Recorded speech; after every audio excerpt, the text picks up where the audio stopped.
Hello everyone, I'm Captain Logan, and it's time for another How We Felt About. Tonight we're going to tell you how we felt about Venom, The Last Dance. Thank God. And Sorry. not to show our hand or anything, tonight I've got the usual suspects. Right next to me, to my left, is my son Jayson. It's me. And then way over in the great state of Oregon and no longer in my bunker, it's Connor Nielsen.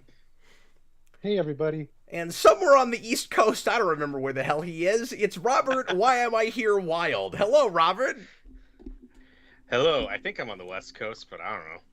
I thought you were on the East Coast. Where are you? Wherever California is. West Coast. You're in I thought you were in the Eastern time zone. Are you not? No. Because like everybody I'm Pacific. Sorry, I just muted myself. Everybody I work with is on the Eastern time zone. Except for Connor. Well, not me. So are you also in Connor's time zone? I might be. I'm Pacific. Yeah. Yeah, and then Dan moved, and so now he's on my they're all coming over. They're migrating. They're all coming over. Yeah, they're like geese. Anyway, well, welcome everybody. Pacific Thanks geese. a ton for being here. It's time for the obligatory Venom: The Last Dance review. The movie is obligatory, so therefore, so are we. We got to do it, folks. They had to make a trilogy because the first movie made a lot of money, and the second movie made some money. So naturally, they got to do one more of these. Or is it the last one, even though it has the word last in the title? There are reasons to think that they will keep driving this train off the edge of a cliff. Sorry, for a second there, my sign was flipped the wrong direction. I gotta make sure that it stays the correct direction. Anyway, I don't know, let's just go ahead and jump right into it. Does Shall this we? make you happy that Joker 2 didn't make some money? What do you mean? Because you said that I mean, Venom 1 made a lot of movie and a lot lot of movie? a lot of money, and it Venom oddly 2 has made relatively a lot of and movies Venom at this point. 2 Yeah. made some money, but Joker 2 didn't make some money. Yeah, well, no, I don't want to get back into spoilers. Frankly, I don't want to ever think about that movie again. But I don't want to get into spoilers for that again. Yeah. Except just to say it would have been odd and nearly impossible to make a sequel to that. That's a good point. Unless it was a Harley Quinn spinoff, Sure. which somehow shockingly might have been better than that. Now, I don't want to be disingenuous. There was a chance that this movie would be just like crazy silly fun, like some people felt like the first movie was, frankly, like I did to some degree in the theater. But I hate to give away my hand too much, but I had to hold everything close to the vest for 35 minutes with Joker 2, and this just had to come out the same month, and I'm wearing my emotions on my sleeve tonight. I can't do it again. This was not that. I am sorry to say, but we'll see how everybody else felt about it. I'm kind of giving things away early. Let's go ahead and get into a synopsis for this, and I'm gonna let Robert give us the synopsis this evening. Robert, did you actually go to the movie, or are you just here to say why am I here? No, I have seen this picture. He's seen the ready to talk picture. about it. I sent Robert a message, and I was like, "Hey, do you want to do Venom 3?" And he was like, "I mean, I guess I'll go to that." It's true. And here we are. Robert has become the Eddie Brock to my Venom symbiote. It is till death do they part for us at this point. He's got to be here. We're bonded now. Robert, what happens in Venom: The Last Dance?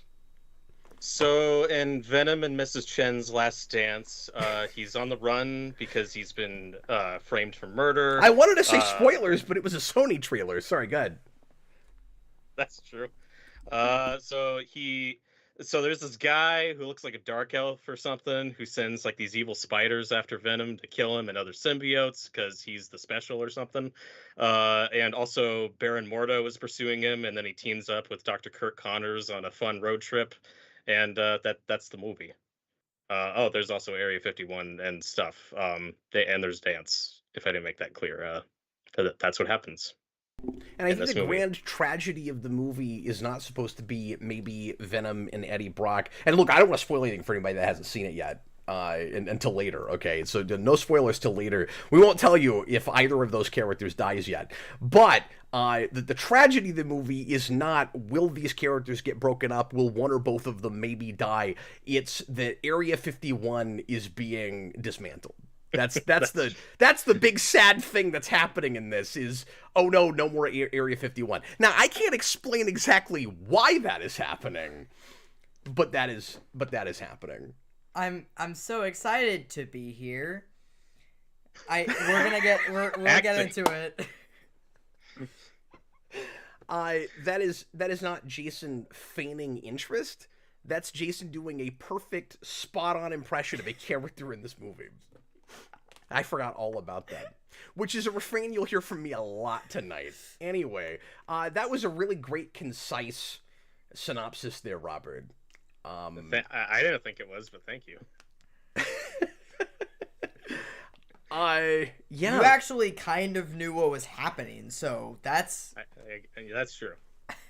Yeah, I have been racking my brain all day trying to remember the experience of seeing this and what exactly happens in it, and I think I might have repressed the majority of it. yeah. You know, I think my brain. Did you repress the handled one it like action scene trauma. that's like most of the movie, or did you repress the rest of the movie that's not the one action scene? Yeah, I will say I think the majority of what I'm remembering comes from that action scene. Okay. Despite how much of it is kind of gobbledygook and hard to look at, but we'll talk about that. Yeah. Hey, let's hear from Connor first. Connor, how did you feel about Venom: The Last Dance? Well, I think a lot of people know. If you don't, I do not like these Venom movies. I think the first one sucks. I think the second one also sucks. You know, there's this kind of I feel like this weird kind of cultural spell that got put under with the first one that a lot of people are saying it's so wacky, it's so crazy. You'll never believe that they made that. And I never got that from it. I didn't like it. But I gotta say, guys, I thought this was a wacky good time. I had fun. I kind of love. I'm messing with you guys. Did you? No, Look, you tried to do another this to me one. with Joker too. It ain't gonna work this time. No, they made another one. What, do you want me to say? you it's weren't won another over one by of the these Venom crappy- horse? No, I wasn't actually. I It's was not won not over by like the it's Venom there frog. for. You weren't crying in your popcorn bucket at the sad tragic ending? Is Venom popcorn? No, well, The Last Dance did make me laugh and cry, and Spill milk on your good pants. I applauded. I applauded. I ate all of the popcorn. It was a magical time. I was imagining you just sobbing hysterically into your Gladiator 2 popcorn bucket. Yeah. Why did I even buy this Gladiator 2 popcorn bucket? That's not going to win any awards next to Venom. When Venom is, I think between Venom and Tom Hardy, I don't know who they give Best Actor to this year. It really is just going to be a who's who. Look, the reason you bought that bucket reality, is because it's one of the only of these novelty popcorn buckets that actually looks like a bucket. Okay, that you can put a lot of popcorn in it. It's a circle, but I digress. Yeah, I don't know what else to say other than they made another one. Venom: The Last Dance is a Venom movie, and it's probably the worst one. I remember when I saw the preview for this movie, I thought it looks like there's only about an hour of movie in this movie. And while I was watching the movie, I was like, oh, no, it's more like there's 40 minutes of movie in this nearly 2-hour long movie. It was miserable. I wanted it to be over the whole time. And there is so little going on. And it felt like it went on for 3 hours. And best thing, I don't know. Tom Hardy. I mean, I've seen him give a better performance in literally every other movie I've seen him give. So that he's been in. So, take what you will. I guess I'll say Tom Hardy. As far as the pickings ain't so slim for worst thing though. What do I pick for? Like, this has probably the worst edited action scene I've seen like in years. I don't think I'll go with that. The dialogue is just truly awful. I'm not going to go with that though. I will say this ends on a note. My jaw was literally on the ground. I couldn't believe they chose to end this movie the way they did. It was legitimately mind-blowing, and I didn't think they would go that far. Wait till we get to Jayson. Just wait. I'm not feeling it. Obviously, it's a Venom movie. I don't know how we're going to talk about this for an hour, but I think we don't have to if it doesn't go there. Although I've not Robert going oh. Although I've not addressed the audience tonight. Thanks a lot for being here live. If you're doing that, and as always, thanks for watching afterwards. If you want to make sure that there's some aspect of this that we might miss, because the chances of us glossing over something are maybe high this evening. Again, I'm not trying to be disingenuous on purpose. It's just I don't know. My soul might have left my body for a while. So anyway, if there's something that you really want us to talk about, make sure to leave a comment about that, and a super chat will guarantee that we talk about it. But anyway, Connor, thanks for that sign flip, man. You're welcome. Jayson, you want to go next? Yeah, I'll go next. All right, let's hear from Jayson. Go ahead, sir. So, I like the first movie, mainly because of how I don't really know how to explain it. It's just kind of like it's funny bad, but like it felt like they were trying to do like it felt like they were trying to make bad movies even from the beginning, to me. And this is no different. So the first movie's okay. I don't know if I'll watch it again, especially after this, but I thought it was all right. The second one, I don't even remember if I like it. This was more memorable than that, I guess. So I can't tell if this is better than Venom 2, but I just don't know if I will even remember this at all. It's worse than Madam Web.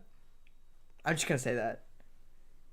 I went in going, I wasn't excited for it, but the trailer looked like maybe it would be more like Venom 1 and not Venom 2. And like I was like, oh, he becomes a horse, you know. Yeah, he becomes a horse for like 20 seconds. You saw every frame of that in the trailer. Yeah. There was no reason for it. At least they used a needle drop you never hear in any movie. That was a good obscure song choice. So Jayson said the same thing. So, I'm just gonna give out my worst thing first. Things happen for no reason.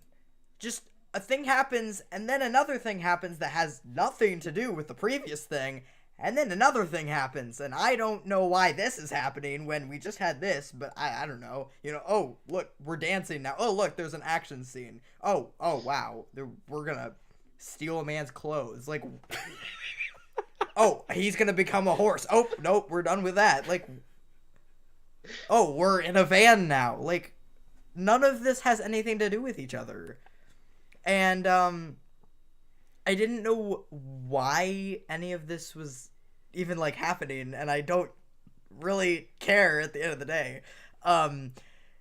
There's a flashback to a character no one cares about, and they don't really bring up again. I don't know why that's there. So the first, like, that's, like, the first, like, maybe 40 minutes of the movie is just a bunch of random crap that I have no idea why it's there, and then the rest of it is just one big action scene that's so boring and terribly directed. Yeah. And then best thing, I guess, is the 3 things that Venom said that were funny. Because he always has, like, 3 things that are funny in each Venom movie, and, like, that's the only thing that I really laughed at. Offset except for by the 45 ending. head scratches. Yeah. Gosh. I don't even... This isn't even... It doesn't even feel like a movie. It just feels like a bunch of things that they put together. I don't even know. Yeah, that's... I don't know. This movie just broke me. Like, I can't even function. You know, that's a thought I hadn't had, Jason. It's like if, and you could maybe make the case that they're all like this, but this one especially, it's like if the whole thing was based on a really, on like an old SNL sketch. Yeah. Where they had like one gag, they had kind of one, or like 1 or 2 things, right? And they just keep repeating that over and over again. Yeah. Except instead of catchphrases, it's just that like sitcom premise that we never advance from. Yeah. There's no character progression from whatsoever. Robert, you want to go next? Oh, sure. Yeah, so for my sign, I used a red case for Spider-Man No Way Home because Venom technically appears in that movie, and a post-credit scene that Not is only paid that, off but they in just this. used that scene here. They sure do. And for my green, if I like this movie, I decided to use Spider-Man 3, which is objectively the best live-action Venom movie, maybe until now. We'll see. I know Cap loves the first Venom. I prefer this movie. So yeah, this is the epic conclusion to this trilogy, and I don't know why you said that. Like, love is a really strong word. Because I don't know, like that first movie to me, because everyone was like, oh, it's like those cheesy mid-2000s superhero movies. And then the reactions to this one came out. People are like, oh, it's like those cheesy mid-2000s superhero movies. I'm like, what is happening? We've already been saying this about these movies. Why is this a surprise? And that first one, I thought, like, it had some funny moments. I think it's because but everybody's over it. Yeah, but I mean, like, there were early positive reactions to this, like there are for all these movies. Yeah. For the 4 people who were excited for them. But you know, the first one was a huge hit, and I was very mixed. Look, I going thought to it was premieres mediocre. is exciting. It doesn't matter what the That's movie is. Okay, like never listen to a review after a premiere. Nobody was watching the movie. They were just excited to get the hobnob and be outside. That is correct. And so yeah, I'm very mixed on the first one, and then the second one in some ways I think was a better directed movie. I think it was a more interesting looking movie, but also was really obnoxious and had horrible editing. So which one's worse? Like, I don't know. But as for this one, my whole experience watching this movie was just mild annoyance and boredom, and then it was over. And I started to forget about it. Did I hate this movie? I don't know, but I didn't like it, so I'm gonna say I'm flipping red on this one. I think it might be the worst of the 3, honestly. And a lot of people were talking about in the live chat, like, "Oh, what's better, this or Joker? Fall You Do?" For speaking for myself, that movie's a lot more interesting, and I'd much rather rewatch that over this. That's just my opinion. I didn't think that was a good movie, but I'd rather rewatch that over this. Yeah, I don't know. Best thing is pretty easy for me. So at the end of the credits, they do the special thanks section, and this is like Venom, created by Todd McFarlane and David Michelin or whatever. And they had all these other names listed, organized really neatly below it, and it went slow. You could read every name. They weren't all shoved into one paragraph. It was like really well organized. I was like, oh wow, I don't recognize most of these names, but I can read them eligibly, and I don't miss all of them. Like, that's really cool, because I always stay in to watch like the special thanks credits and the potential post-credit scene. So yeah, that's my best thing. Easy. That was nice, seeing all these unrecognized names in the comic You world. freaking cheater. I've got 3 of those, and I'm not going to use any of them, okay? Yeah, and then worst thing, Apologize! never. No. I don't know. I feel like I've been saying this a lot recently with movies I don't like because it's so obvious. But yeah, worst thing's just editing, because you could tell a lot was chopped out of this movie, which we've been seeing a lot lately. And I feel bad calling that my worst thing because at least the movie's short. Like, I don't know if I want a longer version of this movie. Like, at least I was in and out of there pretty fast, but this is a very choppy port. Like, I don't know if the editing's worse than the last one because that was abysmal. But yeah, I'm gonna say that's my worst thing because wow, this is a choppy movie. Like Jason alluded to, there was one very quick flashback that is really awkwardly paced and constructed and almost never referenced again. There's a lot of moments like that. Like things happen that are hardly ever referenced again. So yeah, it's not good. Like, did I hate it? I don't know, but I don't like it. I think it's the worst of the Venom movies. And I've not seen Madam Web, so I cannot compare it to that, which is everyone's favorite movie of the year. So yeah, that's how I'm currently feeling about Venom and Mrs. Chen's Last Dance. Man, where do I even start? Like, I could make my sign flip very quick, or I could easily go off for 20 minutes, and I don't even remember this movie very well. That's fine. We'll just cut it up and just put out, just edit it like poorly. Really. So, you guys all flipped red, and you had very few nice things to say, and yet I still don't understand you guys, because I definitely hated this more than everybody else in this room. And I guess I expected and should have expected my experience with this to some degree. Jason will tell you, I dreaded it all day long. And he was like, Dad, it could be fun. It could at least be kind of, funny, bad. Like, we both felt like the first movie was to some degree. Like, I'm on the, or at least when it came out, I was on the bandwagon with people with that a little bit, where I had more fun with it than I expected to. And it wasn't what I wanted, but it was kind of that Gotham thing where, like, when that show is at its best, it's terrible but very silly and counterintuitive and amusing ways, and you're having a hard time telling if it's doing it on purpose or not. There's like a little bit of fun to be had with that, and now it's turned into Jurassic Plague, Jurassic World Dominion, where it's doing it on purpose, and it's definitely doing it on purpose, and nobody's laughing. I mean, I'm certainly not. Well, there were people in our audience that were laughing. Yeah. I don't know where anybody's standards are, but mine were so in the floor that I say this all the time, but this didn't have to do that much to win me over, and I was off to a bad start with it from the get-go, and I never found anything at all to latch onto. Jason is spot on when he says it doesn't feel like a movie. It's very just throw crazy, but not crazy enough, like just silly things on the screen, have characters say lots of non sequiturs, and I hope that whatever random things that we have Tom Hardy do and that we have the Venom voice say, people are going to be laughing at.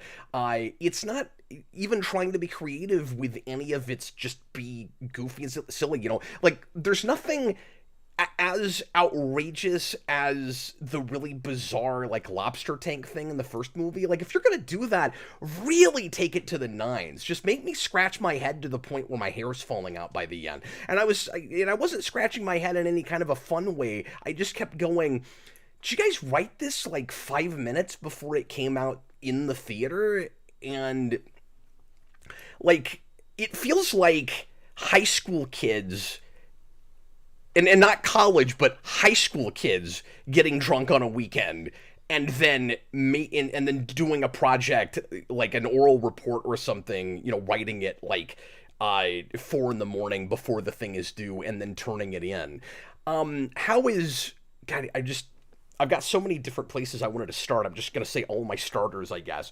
Tom Hardy has a story credit for this, which is one of the most baffling things about it to me, because he looks like he's being dragged through the whole movie just like Eddie Brock is. He doesn't look like he wants to be there to me.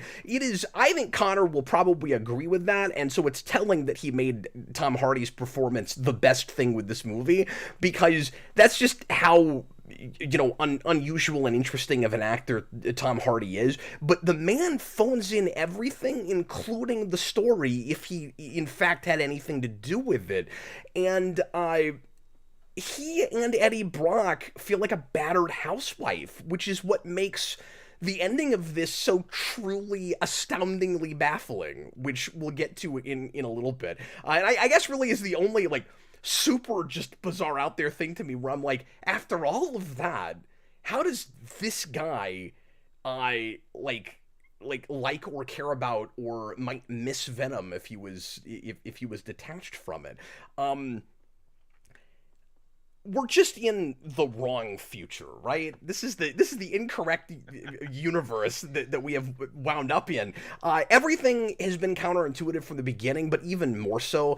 Opening with that after credit scene that has Eddie Brock, Venom in the MCU for 5 seconds, and then bringing them back. I should have expected that. That feels like lip service to tell the audience, yeah, we haven't forgotten about that. See, we're still technically kind of sort of the MCU, yay!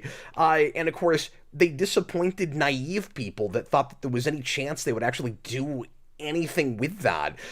In fact, a lot of people seem to be really naive with this, because I could make like a top 5 list of things people thought would be in this that they were excited about, that I knew there was no chance they'd do anything with, that they then left going, hey, where was that? And I'm like, really? So like people thought more actual MCU stuff would happen. Okay. People thought Spider-Man would show up. I mean, it's the Spider-Man shared universe without Spider-Man. They could put a registered trademark symbol next to that. That's what these are. You're not going to get that. And by the time they finally do that with any of these, they'll be making so little money, they're not going to make one that will actually follow up on their Spider-Man movie. I think the best we can hope is some bizarre crossover down the road with Spider-Man Noir. Like, I think that's the best chance you'll get at some point. People expected Null to do anything. Spoilers, that doesn't happen. People thought Anti-Venom was going to be in the movie. Maybe there was a symbiote that was supposed to be that. I'm not sure. Who cares? And even if so, that's not a symbiote in the comics. It's a different thing. So... like, that's not there. Like I don't remember all the colors, because we've degenerated to Power Rangers now. It became all about the colors at some point. God. There's just... why do we have to dignify this with a review? Anyway, obviously, I didn't like this. My best and worst thing are the same thing. I'm going to cop out in that way, but I'm not going to cop out like Robert. And because what I could have said is the best thing about this movie is I could have also gone to after credits. Is all of the like fun drawings they do of things that aren't in the movie, and the movie would have been like 100,000 times more entertaining if any of that had been there. But anyway, no, my best and worst thing are the same thing. They're the Venom voice. And like Jason said, the only things I remotely chuckled at were random things that I wasn't expecting the Venom symbiote to say that he then said. But he's also the worst thing because a lot of the things I groaned at or was like, ooh, gross, why'd you have to say that? Or the very classic Tom Hardy issue of I don't even know what it's saying. That was a problem. That happened. That was also really irritating. So best thing and worst thing are the Venom voice. But like I said, everything is so counterintuitive. It's supposed to be the epic conclusion of a not very epic trilogy, and everything's very convoluted and arbitrary. And so it's like now it's a big deal ending because we said it was, even though so much of leading up to the ending is just goofy pratfall humor that's not at all funny. We're really wasting time. Oh, when I said a minute ago, I don't know what you guys are smoking, even though you all flip your signs red. This is not a short movie. This movie never ended. I mean, it just went on and on and on.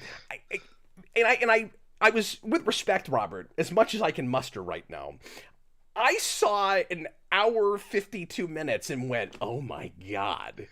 How am I going to sit through one of these for that long? And everybody on the internet, including you, were like, oh, good, it's short. I'm like, no, it's not. And I was right, well, I think. I should say 20 minutes of that was credits. Not joking. Oh, wow, really? Yeah, no, They do. The end credits they play like even like after the initial credits. There's like 3 songs that get played in Yeah. their entirety before like you get to I mean, the it was a long actual credit end of the scene, credits. or sorry, it was long after credits. I wasn't looking at my watch, but okay, but like the hour But and no, a half I'm before that I'm with you, Cap. Though was still crazy this long to felt me. this felt like it was 3 hours long. I'm with you there. It felt forever. Well, it has no I didn't think it structure. It did, has but- no pacing. And also, how do you have a movie with? Because we haven't even talked at all, and we will with spoilers about the Venom plot and how it's really oddly just stolen from Man of Steel of all things. I was thinking about that too. Immediately when I heard the word Codex, I was like, Yes. "F it, I'm out." Like, I'm done. We didn't have to put up with a dubstep machine, but other than that, anyway. So, how do you have a plot that is both like simultaneously this convoluted and contrived, and also a lot of dialogue that is constantly holding your hand like you're an idiot and you're a 5-year-old and you need it to explain everything? Like, this movie does it just like the first one, honestly, and Carnage pissed me off to the point that I don't remember a lot of what happens in that.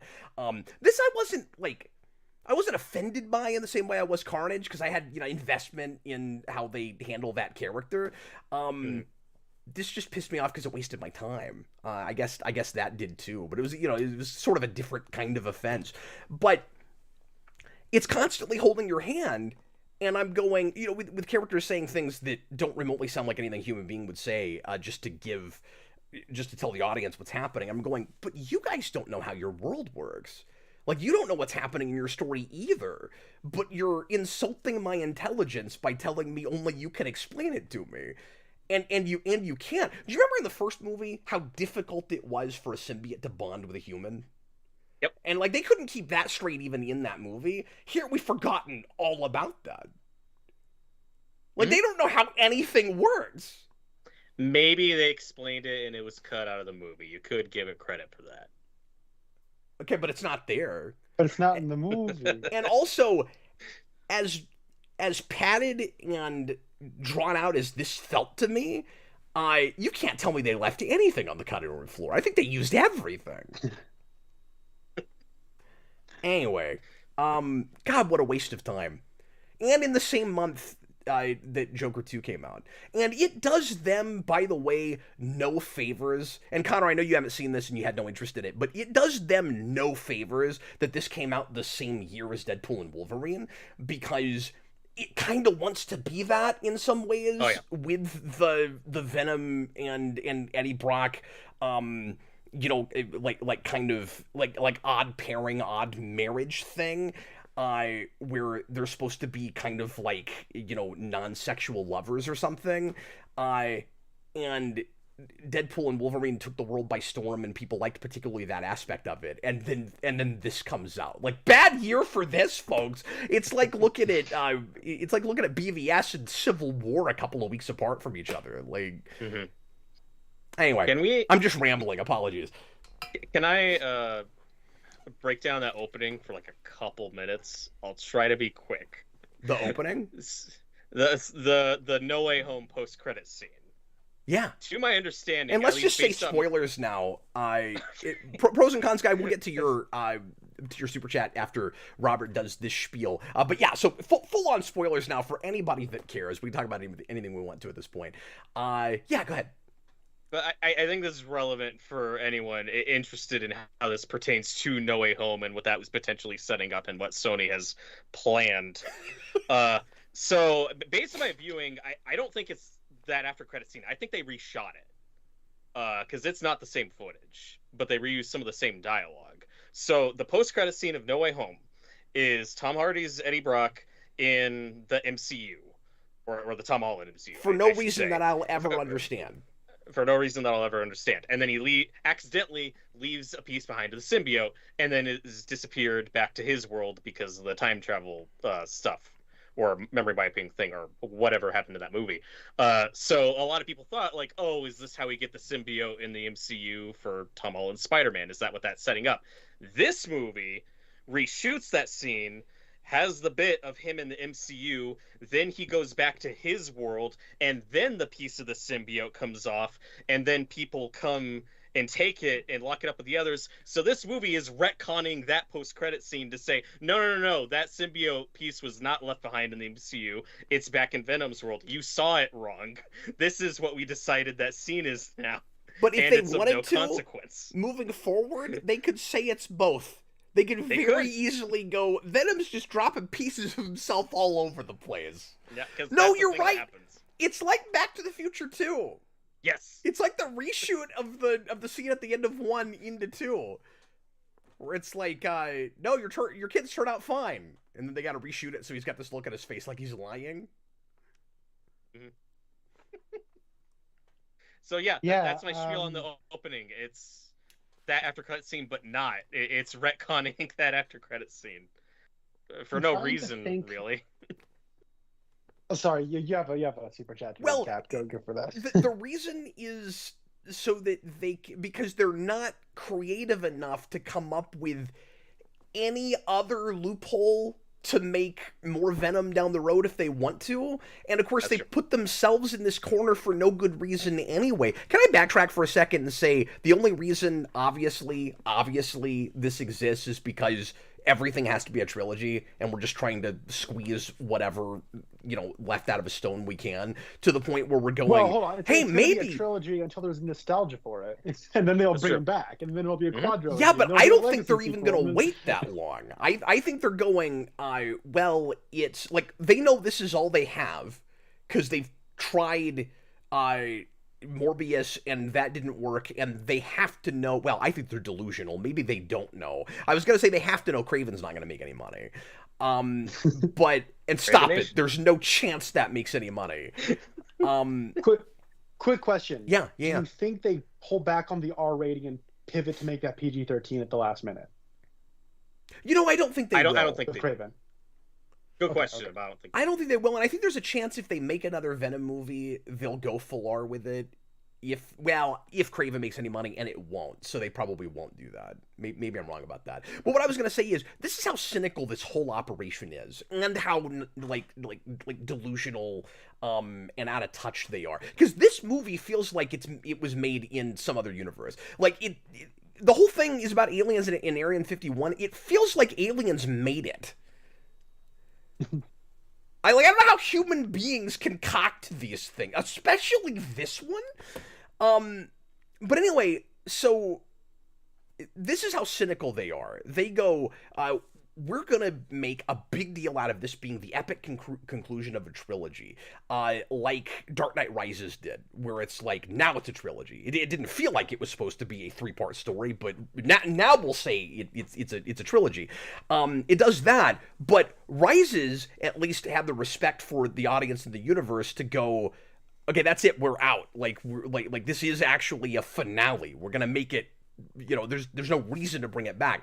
And this goes, well, let's make sure and still have like that little nugget, that little loophole at the end in case we want to do anymore. So it's all about box office. They go, for the moment, it's a trilogy. But we're also going to tease things, not just with the piece of the symbiote, but also with Null, who does nothing in the movie. And they go, let's set him up to be the big bad, like Thanos, for our universe of who knows who else, because we don't have Spider-Man. And you gotta love how Tom Hardy has been giving interviews going, or like before this, like when the second one came out, going, I don't know, kiddies, maybe someday, maybe we'll have Spider-Man in our Venom movies someday. We're in the bad universe. It doesn't the bad future. It doesn't make any sense that this is the place we're in. we're not in the good place. We're in the bad place. Yeah, I agree. Like, I think it'll be 5 years, and there'll be another Venom movie. I think it'll be 5 years. Give it 5 years. Or maybe make a suggestion. Is their plan to bring him back in their Sinister Six movie, and Noel will be the main villain of that? Or am I giving them too much credit? No, that's giving them way too much credit. Connor and I were talking about Way this too much recently. credit. They'll never do Sinister Six at this point. They've had all these opportunities. No Way Home had 5 Spider-Man villains. They had every opportunity to make that the Sinister Six, and they didn't. No, I was gonna do this later, but real quick, and I'm sorry, pros and cons guy. I'll get to your super chat. Since you're on it, let me go ahead and give you my unfortunate prediction. And God, I hope I'm wrong. And these are so counterintuitive that you can't really predict them. So I hope I'm wrong about this. But Connor, here's what I think they're gonna do. They make a big deal out of the end. Oh man, Null, he's coming. We finally get to see his face. Weren't you waiting the whole movie to see that crappy CG face? Just couldn't wait. And there it was. Here's what I think they're gonna do. I think they're gonna make a 4th Venom movie without Tom Hardy, or he's gonna just have like a cameo, or it's gonna be some like nonsense pass the torch thing, and they're gonna do Agent Venom in this universe. Oh no! That's what That's I think. exactly what they're gonna That's do. what they're gonna do. Yes, 100%. Yeah, no, of course. Like, yeah, no, duh. Of course, that's what they do. Yeah. And you're not joking then right they now. also- Like you're with I me also on this. predict. No, I'm with you there. Yeah. Bad prediction. I'm gonna say. They're gonna say that Null and Morbius are brothers. I don't know why they're gonna do that because they look like vampires. I guess. Yeah. That's my guess. Dude, you That's my can't put prediction. anything past them. But they've got to be No. going, well, there's this other really popular thing we never did anything with. Because they know what Null is. Yeah. And they actually brought Cates and that artist, I can't remember his name, on to consult for this movie. I don't know why. Because they didn't do anything with any of the mythology stuff. Because they never do anything with mythology stuff. I have a quick question. Hopefully those guys got paid. I mean, I would hope so. There's a quick scene where Tom Hardy is crossing the street and then bumps into a guy as he's like going to a hotel. Is that Donny Cates? I don't know what he looks like, but it I'm struck not me as the sure. kind of cameo you give just like a comic book writer or something. If anyone in the comments knows, let me know. And I haven't heard Because anything about struck that me. if it is, but I think it's entirely possible that it's Cates or it's somebody else that worked on Venom and nobody knows what any of those guys look like, so Right. the internet has not caught on to this yet.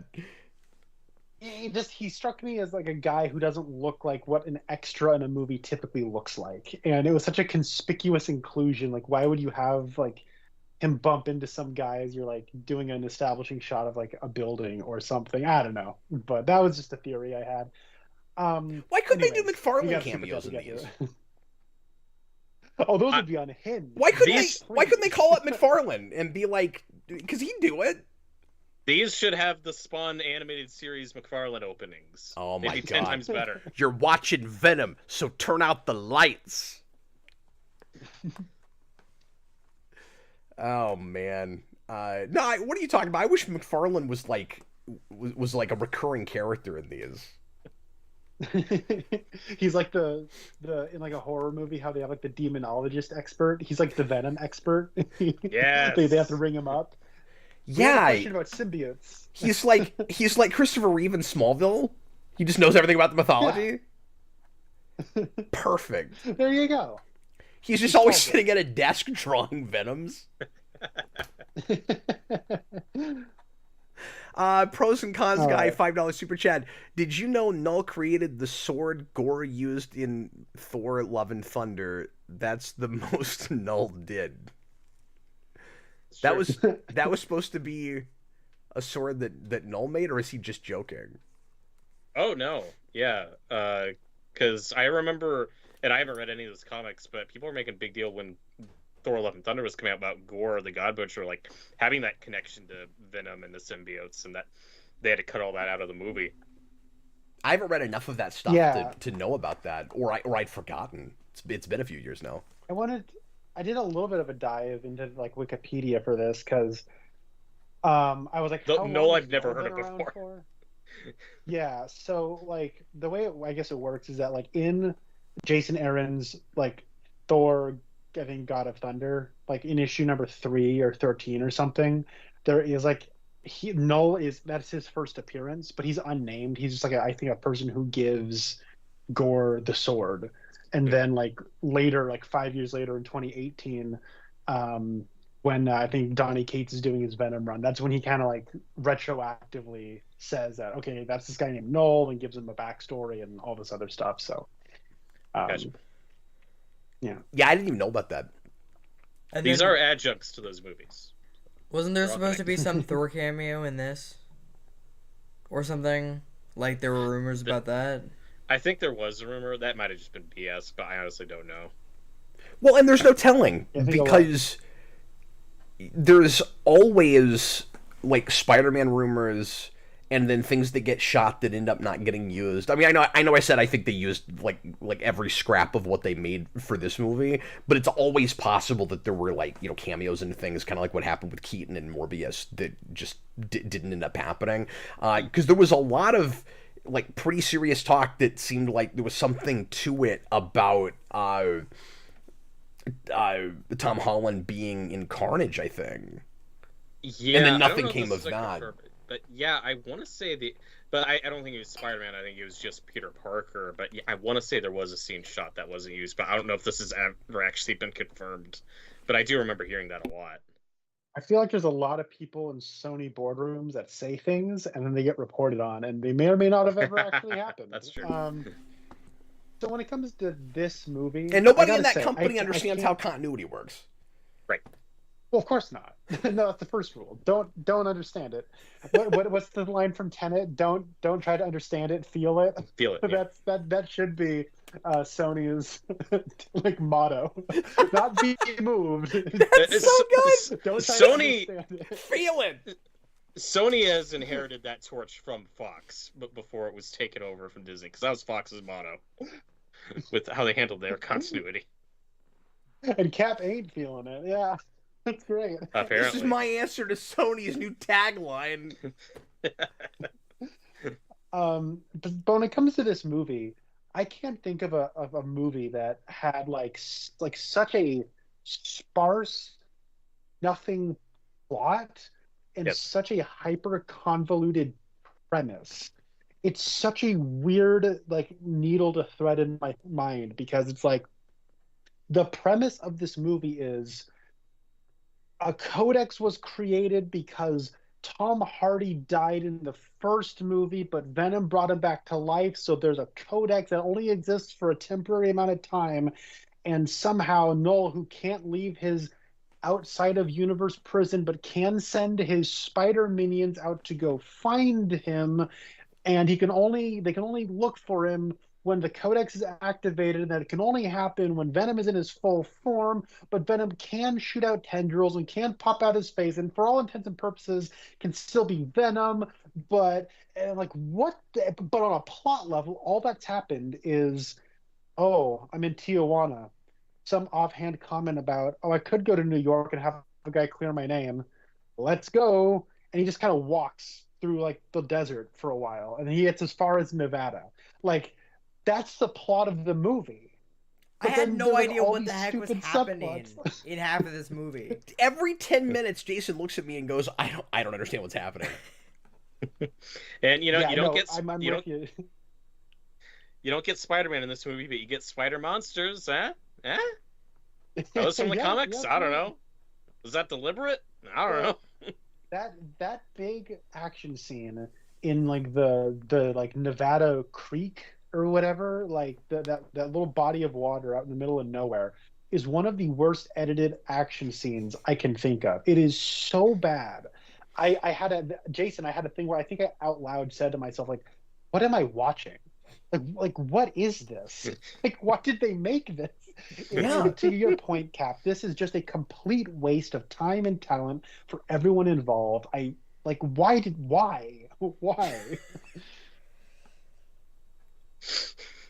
Connor, that was perfect. Like, we should have just had you say that and then signed off. What are we still doing here? Speaking of, You're so right. And here's the thing. Sorry, go ahead. well, you were gonna say something. Just real quick. Everything you're talking about, Connor, with the plot being super thin, and just kind of ticking away until it decides a big tragic thing will happen at the end, which is super contrived. But like the mythology being like massively convoluted, and I can't even track it, and I don't know how a human being put it on paper. That's all in the first movie too. It's just multiplied by 9 in this. Like that first movie still has that. It masks it a little bit with some relationship drama that this movie doesn't have, and with some, at least, relative to these movies, some half decent, I don't know if I want to say pathos, but just like character drama with their protagonist. Like we've completely forgotten Eddie Brock's background as a journalist and his worldview and ideology. Like, he was proactive in that first movie, and then the comedy was supposed to come from he's half possessed now, and it's driving him insane that he doesn't have control of his faculties. Like, that's where the humor was supposed to come in. And that's why I say now he's just a battered housewife, where you get to this movie and it's supposed to be funny, I guess, that he's so beaten down that he's just completely given up, and he gives basically everything to the symbiote. He's like, oh, I guess we're doing this now. And like, he just looks drunken, hungover, and like he's going to throw up all the time. And I guess that's supposed to be funny. And then you get to the end of the movie, and he is sad when he loses Venom because the symbiote ostensibly dies, and he is, spoilers, and he is now depressed and dejected because he has lost his best friend, he's lost his soulmate. Is that supposed to be funny, that he's almost got like a Stockholm Syndrome thing? Or am I supposed to be genuinely sad for him that he's lost his friend? I really don't know. I don't know. I was cracking up that whole time. So yeah, they said, what is the worst song we can have as a needle drop to end this movie? They found it. Yeah, and the mistake they made there, though, that for Maroon 5, guys. That was a missed opportunity. How was that not Raindrops Keep Falling on My Head again? Like, how did they not do that? I mean, yeah, you could do, it's a perennial favorite. Just go for like Good Riddance by Green Day. You could have played that. You could have played Time of Your Life. We just did that. I Remember You by like Skid Row. Like, come on. Like, you could have done so many things. Or the Furious 7 song. Yeah, those were the days. Yeah, that's good. Or was it Sheryl Crow that had that song in the mid-90s that was like, I will remember you. It could have been that. Can I say my read? Oh, sorry, Connor. Go for it. No, go for it.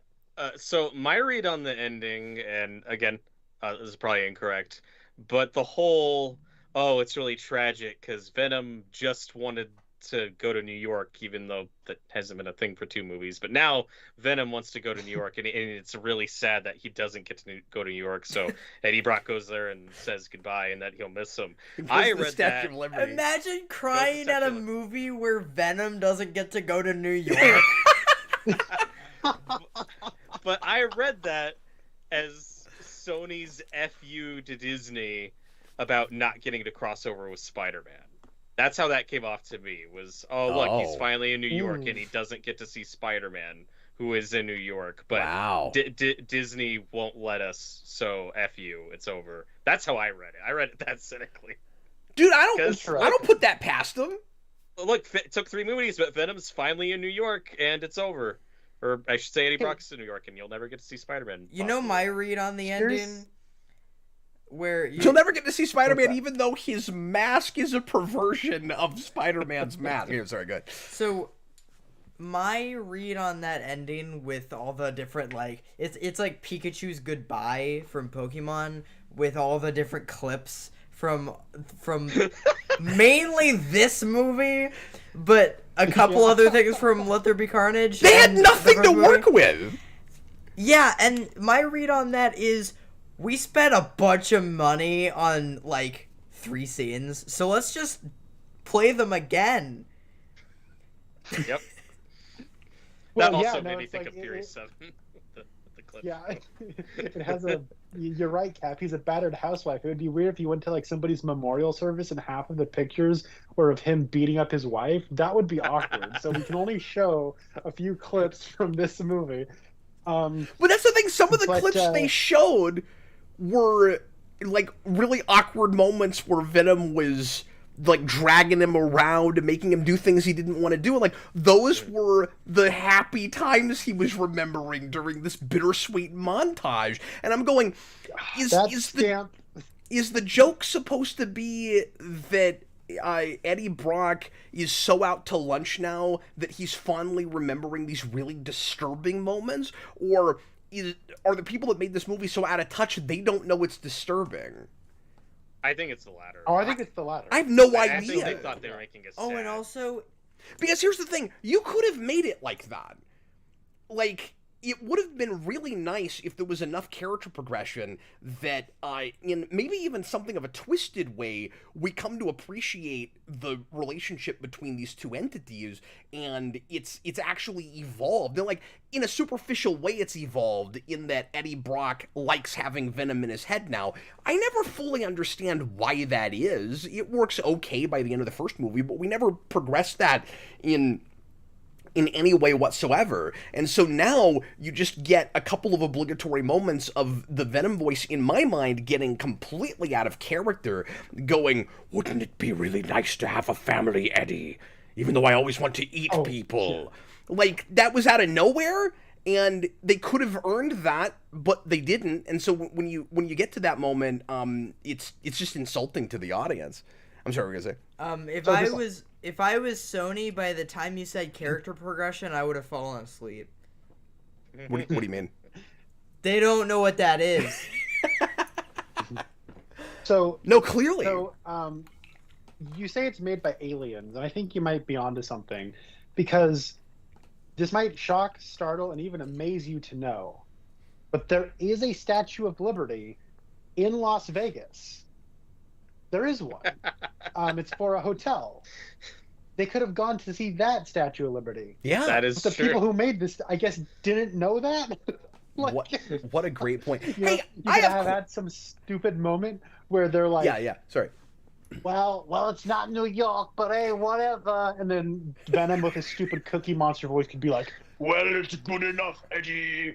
Oh, Mrs. Chen, let's dance." And then you could have had your moment. And then you could tie it all together. Like, I don't know if I've told this story on camera before. Maybe I have, but I'm gonna say this real quick because it's too perfect for the moment. This is like a year or two ago, so he was a little younger. But my 9-year-old, about to be 10, God, I'm getting old. Freddie, last year we drove. I like chocolate, Freddie. Can we do the rest of this in the Venom voice? Just keep going. No, I lost half my audience the last time I did that. I probably shouldn't do that again. Look, I'm like Sony, okay? I'm gonna be better at this. I was gonna say I'm cynical. I'm just gonna do what gets the clicks, what gets gets people to watch, the butts in the seats. But they don't do that. Like, they think they do, but they don't. Anyway, we were driving past the zoo. The Kansas City Zoo, and there is a very small replica, for some reason, of the Statue of Liberty, the entrance to the Kansas City Zoo. And we weren't actually going to the zoo, we were going to a hospital that was real close to the zoo, where my dad was, and we were sitting at an intersection, and that was right out of our car window. Freddie looks over and he goes, "Hey, look, it's the Statue of Liberty," and he goes, "It's much smaller than I expected." That's awesome. I was thinking that through this movie. Statues of Liberty all over the place. How do we have yet another superhero movie? That was funnier than anything in this movie. Thank you. Yeah. How do we have another superhero movie with the Statue of Liberty? And I realize they don't have a big fight on it, but like, we could make probably a top 10 list at this point of superhero movies that include as a major plot point in some way the Statue of Liberty. And obviously, Connor, at the very top of that list is Return of Captain Invincible. Oh, yeah. Of course. Of course. Which uses the Statue of Liberty's head as the superhero's headquarters, which is brilliant. I have a question. Yeah. I have many questions. That's the next place I was going to go. Go ahead, Robert. So during the titular dance between him and Mrs. Chen, which is arguably a mistake, since they know the potential consequences of that. Why is she even there? There's a lot to unpack here. It's very dense. So when he's dancing with I don't like the word Eddie, arguably. So when they're doing their big dance number, Eddie asks Venom, "Have you guys been practicing this?" How? How would Eddie not know something Venom was doing? They're the same entity. How is Venom hanging out with Mrs. Chen without Eddie? Am I missing something? They learned this from the MCU because they went, well, self-aware humor is always funny. So if you point out the thing the audience must be thinking, which is this is highly choreographed, then everyone will laugh and you can get away with it because it's smart now. Oh, and never mind the fact that the Venom symbiote wouldn't say that. And Dead for said the reasons you suggested. Dead said something too after when we got out of the theater. So this is supposed to take place a year after the first movie, but the blip has happened. Yeah, Well, can we the get blip into happened that? in the- Well, That did happen in a different. Doesn't matter.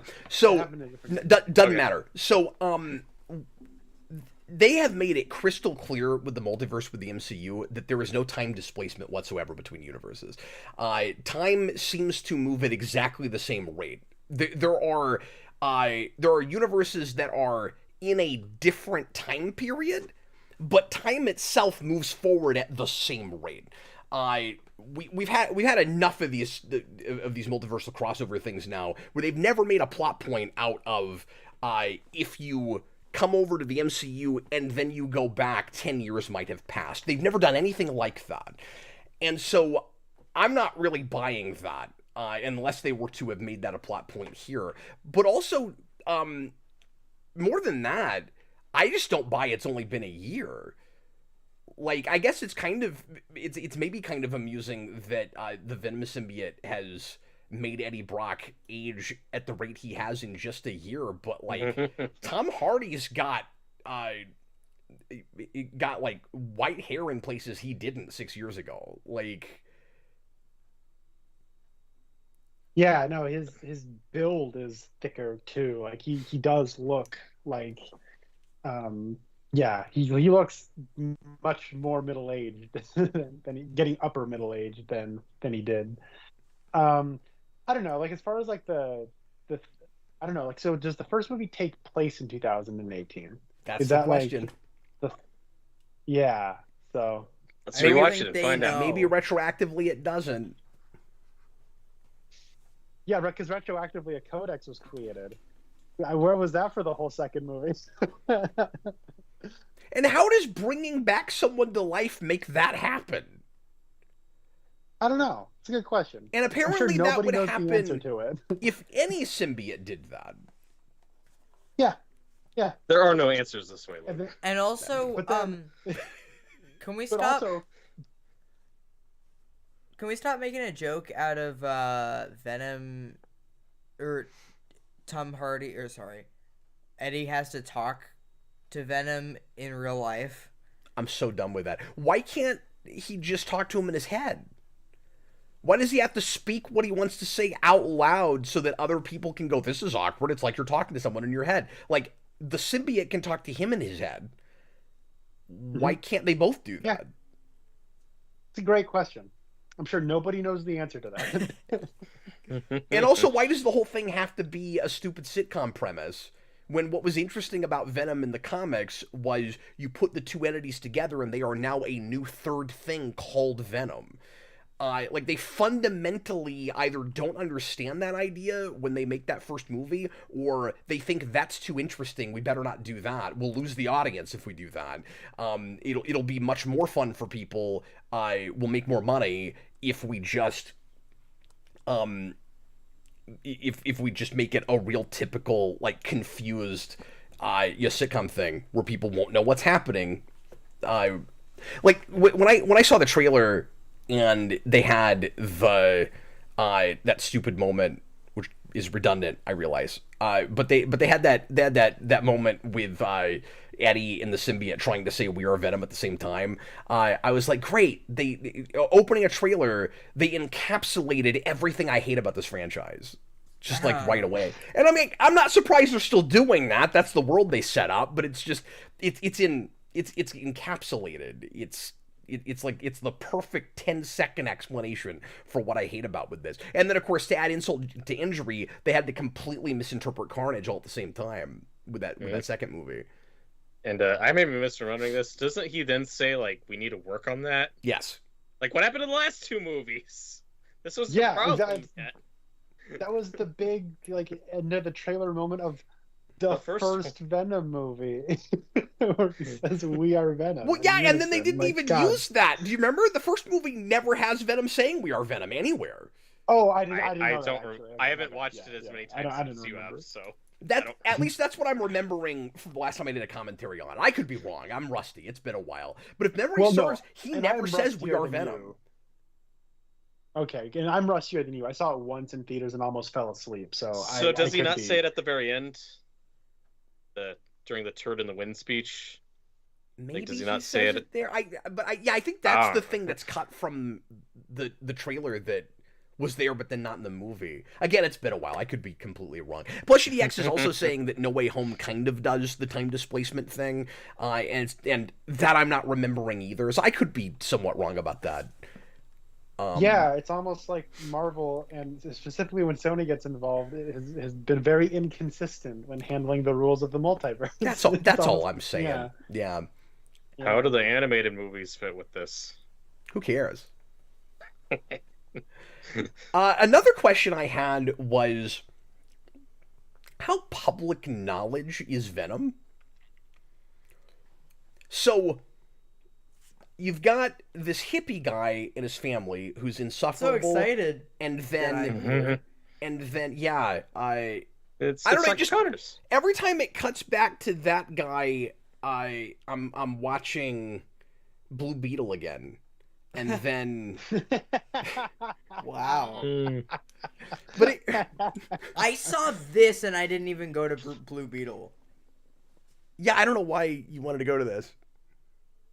Because I don't Aren't you glad you did? I don't really care that it ruined Venom. Like, Venom's not a character that I really, like, care about, that it's, like, yeah, but it wasted ruined. your time.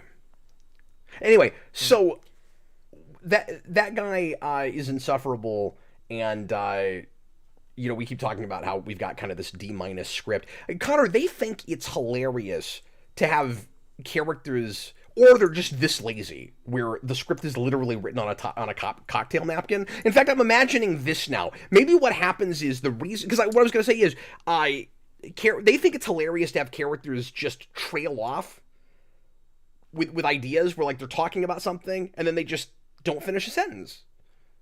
And then they just move on to something else. And, like, that keeps happening over and over again. I think the other two did that some. This, it's just constant. Like, it's a formula now, where I keep waiting for the chord to resolve. It never resolves. Now what I'm imagining is they didn't even type it out on a script. They wrote it, it was like on a cocktail napkin, and then a drink spilled on it. And so then when they're doing their dialogue, they're reading it off of the napkin, and they can't see what the rest of the words are, so they just don't finish them. Maybe that's what happened. And I was talking to Austin about this, and apparently they had to rush to finish the script before the writer's strike started. Well, the movie was... shocking. And then the movie was delayed, like a lot of things, because of the actors' strike. So to be fair to this, they did get hit with a double whammy with that. Yeah, but, like, I wouldn't be surprised if, like, I was talking with Austin, he mentioned this, where it was like, it's very possible they didn't even have like all of Venom's dialogue written yet, and they prioritized like Eddie's dialogue, and then said, okay, we'll write Venom stuff later when like the like the writer's strike is over, so that we can like get them back to writing. And then Tom Hardy, just kind of when you're on set, before you have to take a break for the actor's strike, just like say things that are open-ended enough, kind of like Princess Leia in The Rise of Skywalker. It's like he's alive, and we can just like work Venom dialogue around that. Like I don't, yeah, that makes it's so an much interesting sense. kind of production. But it was happening with human characters too. Mm-hmm. Yeah, I don't really have an explanation on that one either. It's also unfortunate for them, like I said earlier, that this came out the same year as Deadpool and Wolverine, because it was also reported, and people were worried that movie would get compromised, that while they were filming that, they weren't allowed to improv on set because they couldn't technically write anything. And that movie didn't seem affected by that at all once I saw it. So, like, it's hilarious looking at this. If the idea is the story was quote unquote ruined because they couldn't write anymore, when Deadpool and Wolverine got around it, like, yeah, well, this is the first directorial feature effort from this director named Kelly Marcel, who I just was assuming while I was watching it that she was married to Tom Hardy and that's how she got the gig. That's not the case. But I was kind of surprised. She's been an executive and like a writer at Sony for some time. She wrote the last two movies. How yeah, and like I think she has a writing credit on 50 Shades of Grey and stuff. So this she's been is around for a little while. So this is a Simon Kinberg situation. Yeah. Yes. That's what we're talking about here. This is a David Goyer situation. And it shows a lot enough times. Yeah, I agree. Maybe she should not make an action movie next. I would suggest maybe doing that. Good idea. Because the action scenes I thought were noticeably weak. This is the kind of movie where people climb a tall structure, and I immediately went, okay, so they're climbing that tall structure so that in 20 minutes when an action scene is happening, the structure can get knocked over, and then people need to be saved from this tall structure falling over. So well, and they just can't come up with interesting locales for action scenes. Like, they all have this problem, but this especially, it's like, what if the whole thing was an X-Files episode? I'm like, well, that's interesting with a completely different story, maybe. Not this one. It's almost like they're taking the... I think they're just lazy, even though these movies are as expensive as they are. But what it almost feels like is they're going, we've heard the criticism that superhero movies get too big, and people like the ones that take place where like it's a little bit more intimate at the end, and the whole universe is at stake. But what they do instead is they put it in a really boring, tiny location where nobody on the outside would know it's happening, but the whole world is at stake. And it's dark and you can't see anything. So, like... Yeah, like you guys have been talking about, like, there's a surprising lack of action in this movie. If you wanted to see Venom, like, do Venom stuff, you kind of get that in the opening scene, and that's it. And then there's a line about, like, are we never going to be Lethal Protector? Like, oh, yeah. I thought that's what the last two movies were. Guess not. Yeah, so then they have that... And they're doing it on purpose at this point. That stupid franchise thing of, by the third one, we're still in origin territory, and we never fully see the character really become what you came to see. Almost the only times that you get the full Venom body, he's not even fighting anything. He's just dancing. Yep. So... By the end, stop dancing. Stop. And it's a freaking Sony movie. Oh my gosh. Yeah. That's why I said. Do you remember Venom? Do you remember Venom? So. Do you remember Let There Be Carnage? No. No, I don't. If no one's talking, no one's laughing. Keep that Cookie Monster voice going. Let's keep talking, Venom. Just keep going. No, those two movies have a lot in common. Mm-hmm. Oh, I have another question. because we have no shortage I'm sorry, of Jason was those. going to say something. Oh yeah, go ahead. on, Jason. I don't remember. Oh, okay, go ahead, Robert. Oh, why did Chiwetel Ejiofor agree to this? He's got MCU Marvel money. Like he's like an Oscar nominee or winning actor. What? Why did he agree to this? Why is Reese Fonz in this movie? For those who don't know, played Dr. Connors in The Amazing Spider-Man. And they cut out all his stuff. I don't know why he agreed to work with Sony again. Yeah, at least the first one. But I guess he was having fun. Mostly a bunch of nobodies. That's like whoever we could get to do this thing. I don't know why real actors are in this. Mm-hmm. That's maybe not fair. There might be people I just don't know in that movie, but I didn't recognize anybody, and nobody gave a great performance in that. So. Yeah, no, Riz Ahmed is a wonderful actor, and you could never tell when he's playing like what's his name, Riot in the first. Like he had a couple movies under his belt, but I don't think like his big Amazon one had come out yet, if I recall.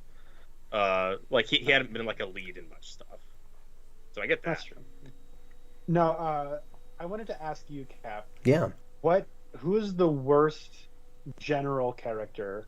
Chiwetel Ejiofor in this movie, or I think it's Courtney B. Vance in Fantastic Four: Rise of the Silver Surfer. It's definitely still that guy. That guy still gets the. Yeah, or is it the guy from X3 and it's like, get your cure cartridges? No, he's the best.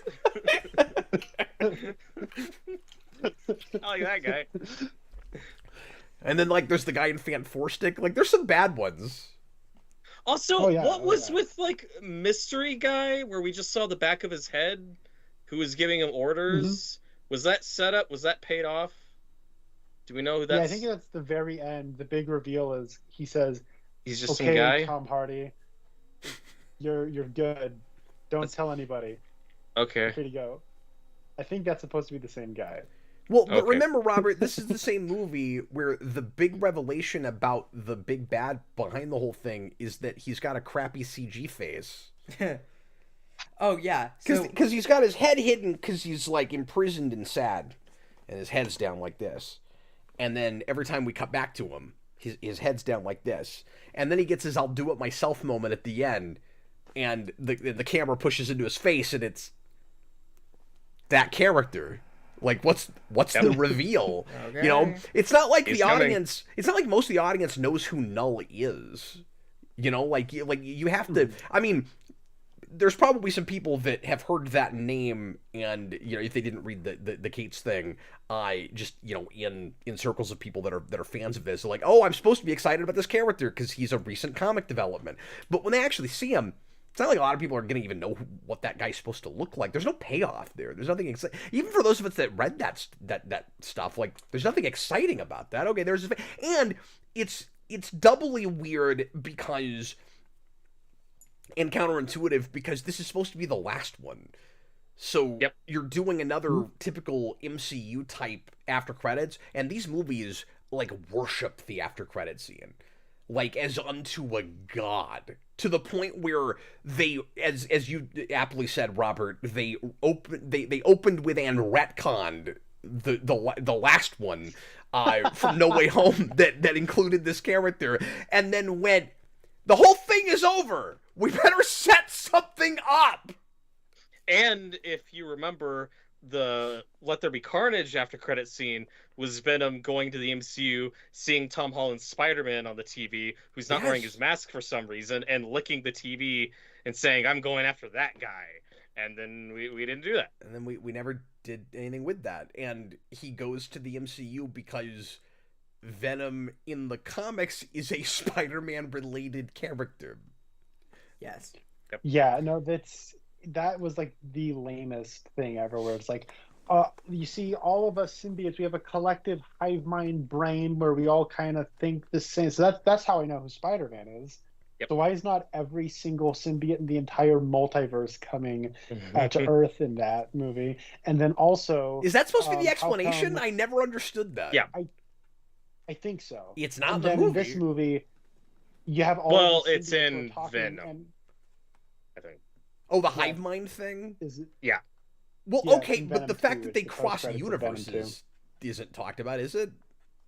Maybe it is. Sorry, Connor. Well, what did you just say? But the other thing that's funny about that is it doesn't matter because it's just a big stupid like thing to try to force like a tease at the end to be like, go watch our crappy Spider-Man movie and then coming out in a couple months. Because like when you get to this movie, it's like, okay, I guess if all the symbiotes have like a multiversal hive mind, how come all these symbiotes are informing each other of information that the other one doesn't know in this movie? Like you have like the pink one saying, go and do this. And then like the blue one's like, oh, I did not know that. Well, Venom, you should know this. And then Venom going, I did not know that. I should go and tell the orange one this. And it's, yeah. Also, they're suddenly color coordinated, like I said, like Power Rangers, when that wasn't really a thing before.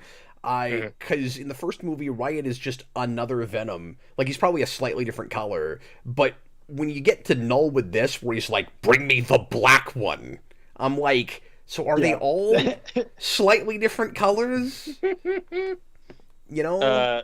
Yes. I guess we're supposed to hate Null because he sounds like a racist. So, this is the third movie, right? Some of my favorite symbiotes are black ones. So this is the third Venom movie, right? Yeah. It's just weird that like I'm not trying to be offensive. It's just weird that suddenly color is a thing. Is all I'm saying. No. I had the same thought, Cap. Did you? Okay. I'm glad I'm not alone. So this is the third Venom movie, giggled right? to myself under my breath. Bring me the black one. All right. So, I didn't care at all when Venom died. Like, it's the third movie. You should be like, oh man, he's had all these fun adventures or whatever the heck. I didn't feel anything. That's because only 20 minutes ago you had him dancing in Las Vegas with a character that made no sense that he found there. Yeah, I don't... Like, you didn't feel like... Why was she at a casino? I mean, like I can answer this for you, Jason. You said the whole time you didn't feel like you were actually watching a movie. That's why you didn't care. Yeah. I'll tell you this, though. I did relate to this movie because I was recently stranded in Las Vegas. And let me tell you guys, I ran into so many people that I just didn't expect to see. Like, all over the place. I was like, oh my gosh, you were in my youth group when I was in high school. Let's hit the slots, man. That's not what you did. You did a deeply choreographed dance that you couldn't have had time to practice.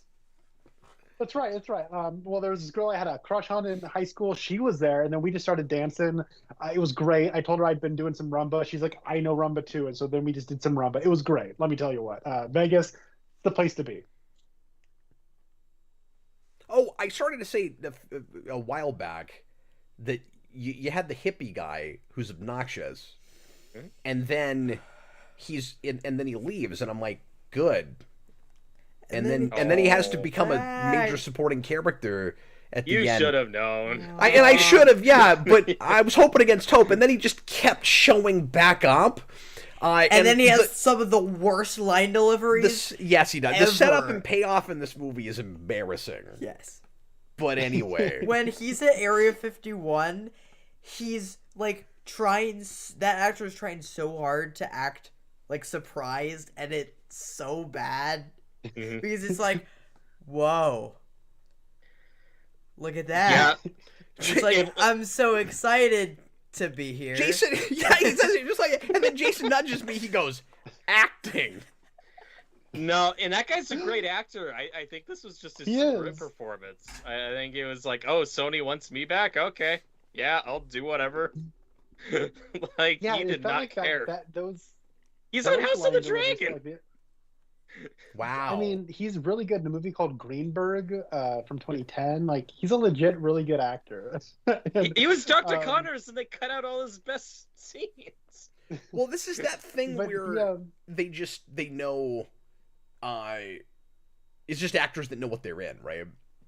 I think that's what it has to be. Well, and like going back to like the other, apparently Juno Temple, who plays like Dr. Payne in this movie, apparently she's like really good in that show Ted Lasso. I've never seen it. I'm glad. I'm glad to know that she gave a good performance somewhere because she's really bad in this movie. To the degree where it feels like she's not even an actor. Like she has like this weird way of looking at people. Like it feels like it's just a person who doesn't know how to act. And like I'm glad I've seen her in other things, so I know she can, but not based on this movie. Like it's really weird. And I do want to quickly mention, for her, it's so strange to get like a flashback that's like an information dump on like her whole backstory. And then the very next scene is her talking to Chiwetel Ejiofor saying, "This is my backstory." And it's like, we know, we just saw it. That was It's like driving the me thing nuts telling for you. like the first third of this movie. I'm glad you mentioned that, where particularly with those characters in the Area 51 subplot, where characters keep talking to each other about information they already know. I was Yes. like, what am I watching? Yeah, because they think Well, you're and- stupid, even though their story makes no sense. So who cares what's happening? But I think it's like that half in the bag, I think on Red Letter Media did on The Mummy, where like Mike had this eureka moment where he was like, "Oh, this movie's made for the international audience. It's made for people who don't speak English, so it'll be easier to translate to."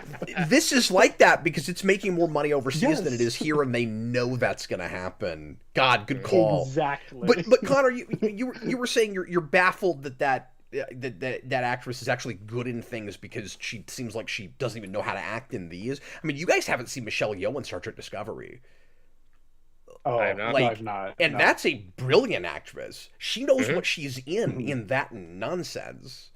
Because she comes and brings her A game in the pilot, and then once we go to the mirror universe and it's the mirror version, she's like, "Oh, I'm in the worst thing I've ever been in." Okay. What have I done? So I have another question. So Juno Temple, she because she was struck by lightning. Now, sorry, I don't mean to interrupt you, Oh, but sorry. real quick. So Jason's going to need to go to bed here in about 5 minutes. Oh, sure. So, Jason, is there anything else you want to make sure that you throw out before you run off? Just in case we don't wrap up by then. I mean, there's not really that much. Why don't you think a second? We'll let Robert Sure. finish his point. Go ahead, Robert. Sorry, man. So Juno Temple was struck by lightning, which means she gets to run fast at the end because that's how that works. Well, when she becomes a Venom lady, was she blue? I think she was pink. She's Was the she pink pink? Okay. Because I was like, was that a Sonic reference? But I guess not. No, But I don't so remember what color she was. I think all the different colors are supposed to be actual symbiotes. Yeah. And that one, I looked it up earlier. It wasn't one I was familiar with or have seen very much. There was a lot of talk about Toxin in this. I don't think one of them is Toxin. I'm not sure. And then again, the anti-venom thing. If he's in there, I never saw him, and it doesn't matter because it's not what anti-venom Isn't is. the guy in prison? In the like jail cell thingy Toxin? I think he's supposed to be Toxin. I think he's Isn't supposed to be Toxin a girl? I don't know. Not in this, he's not. I thought Toxin I- was a girl. I just remember at the end of the second one, because he gets infected, and I don't remember how that movie ended, but people are like, oh, he's going to be Toxin, he's going to be the main villain of the next one, so... Maybe I'm wrong about that. I remember that He conversation. wasn't the main but- villain of this one. I'm just He gonna was say not. that. No. No, Spoilers. and they But play it also, like it was Eddie is supposed to framed be for a. his death for some reason? Say it again. And Eddie's framed for his death for some reason? Yeah, I don't know what that's about. But they play it like it's supposed to be. They needed a I'm sorry, Connor. Go ahead. They needed a hook. This guy's dead. Eddie did it. Oh, I guess Let's go. Toxin's not a girl. Move I on. was thinking of somebody else. That's another actor. I'm who I rusty was on like, my If I had symbiotes. only seen him in Venom movies, I thought he would be a bad actor. But I have seen The Irishman, and he is a standout in that Stephen movie. Graham? He's great. Yeah, he's awesome. Yeah, dude, he's awesome. He's in a lot of stuff. Yeah, I was just gonna say they seem to think it's supposed to be a really exciting and clever reversal that now instead of the main character being a symbiote, they have a bunch of symbiotes that team up at the end, and they don't do anything with any of those characters, and even the ones that get a little bit of screen time earlier. I can't even call them archetypes. Like, they're thinner than that. You know, like we haven't talked hardly about any of the supporting cast because there's nothing to talk about. You've got the general guy that's and the woman that works under him that are butting heads all the time, where she sees the symbiotes as potentially altruistic, and he thinks that's dangerous, and ultimately they're kind of just both morons. I don't know. Like, I'm not sure what I'm supposed to take from that at the end, where it's like, oh, she was right all along. It's supposed to be a surprise when he's kind of on our side for a second, and then he pushes the button that makes the toxic chemicals come out at the end, and so then he's back to being the antagonist again. And I don't care about any of that. I don't know, like, there's nothing to read. I can't analyze this. Like, there's nothing to read there. But Cap, Eddie shot one of his teammates, and Eddie felt bad about it for like one scene. Oh yeah, he killed somebody. They bring it up that one time, and that's about it. They also seem to think, I don't know if you guys have this, maybe this is just me, maybe I'm preoccupied by this, but they also seem to have, or they seem to have this attitude that it is a massive novelty, just because of the way they keep shooting it, to get to see a symbiote take over a female form. Yes. They've been doing that since the first one. Every time they do that, it's like, can you believe this? It's a chick. It's a symbiote with an hourglass shape. Ooh. To the point that his girlfriend Michelle Williams just isn't in this at all and is never mentioned. I know. They still managed to put Eddie's Venom symbiote on another lady just to get Black Lady Venom on screen for 5 seconds. They still made that happen.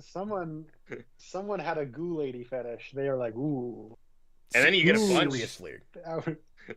Well, and they know their target audience to some degree, because that was absolutely part of the kind of, male fantasy interest in Venom in the late 90s, early 2000s, like, with She-Venom and all of that. Like, there's certainly a thing there for the male audience. But they know that, because it's kind of surprising they're not exploiting that more. But I guess it would cost too much to keep doing it. That's the thing, is anytime you see something like that, they don't put it on screen for any amount of time. Do you need to go to bed? Someone's gonna have to explain that one to me, because Everybody say goodnight to Jason. We probably won't be on much longer Jason. anyway, but Jason's gonna go ahead and go to bed. Hey, Jason. Thanks, Jason. I'm just gonna say, Yeah, final thoughts, man. When I said that this was worse than Madam Web, I was basing that off of the fact that when we originally did the Madam Web review, I said that I would watch that movie again. I would not watch this again. Mm-hmm. I'm never gonna watch this again, and I said that with Carnage too. I don't think I was actually on that review, but I'm not gonna watch any of these movies again probably. But Madam Web was funny. I don't know. That's true. That does have like a B movie quality to it, and it's more fascinatingly bad. I'm sure if they made a sequel, we'd be kind of right back to this.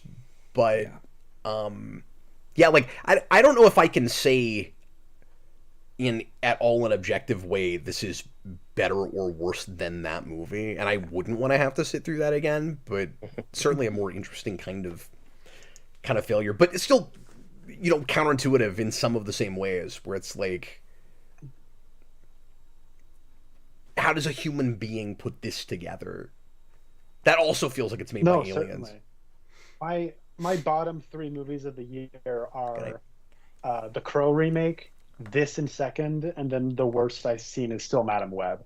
And then also Joker came out this year, and that's this month bad. So like it's been a bad year for comic book movies. It's been Good really job, bad. Borderlands. You're not at the bottom. It's in my bottom 5, all right? There's a Frey Eyed, and then there's Borderlands. Those are my bottom 5. No, and it sucks because a lot of the comic book movies that have come out this year have been small enough and were admittedly kind of difficult not to write off before we saw them. I never want to do that, obviously. I mean, I'll give the thing a fair shake. And Joker 2, I thought there was potential that would be fun at least, or kind of interesting, engaging in some way. But like, I've kind of just forgotten about all of them. I keep thinking Madam Web was last year. Right. And MCU only had the one movie, and I liked it fine. And so for me, like, Deadpool and Wolverine has been kind of the only thing this year. And then other things come up, and I'm like, in conversation, like, oh yeah, that's right, I did see that. That was nonsense. Like, I had a conversation with Connor last week when he was here, where he was like, this has been a bad year for movies, and I was like, oh, I keep feeling like this has been a better year for movies than it has been in a long time. But you've seen a lot more than I have.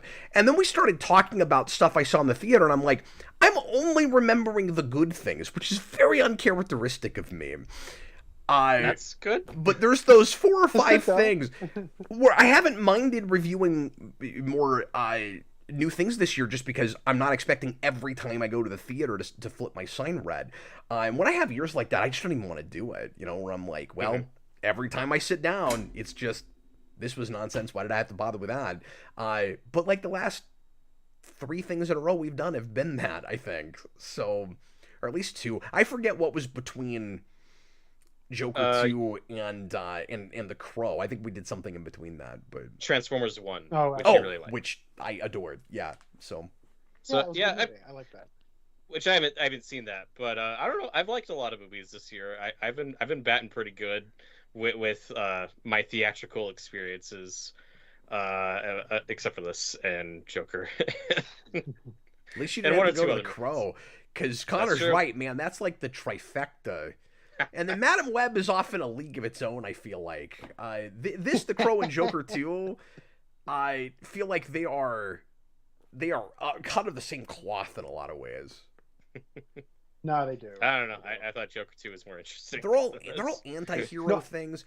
Yeah, interesting, certainly. But what this has in common with Joker 2 and to an extent, The Crow, is what I said when we reviewed Joker 2, which is, it feels like anti-entertainment to me. It doesn't feel like it's trolling the audience in the same way Joker 2 does, where Joker 2 absolutely knew people were going to hate it, and that was the reason they made it, which is very odd, but it certainly... And then they were shocked and dismayed that nobody saw it. All right. Then this... it feels like there's a lot of denial and naivety going on. Where they made a piece of anti-entertainment, I don't know if they know they did that. Well, and we've talked a lot about like the weird sequel bait in this, but also it's the end of a trilogy. And we often say with these comic book movies, like Thor: Love and Thunder is a perfect example with Gore the God Butcher, like, oh, why'd you waste that villain? Why'd you just put them in one Why'd you waste that actor? Fight them, yeah, and kill them at the end. And we usually say, well, no, you should put them, you should build them up like they did with Thanos or whoever. I don't know.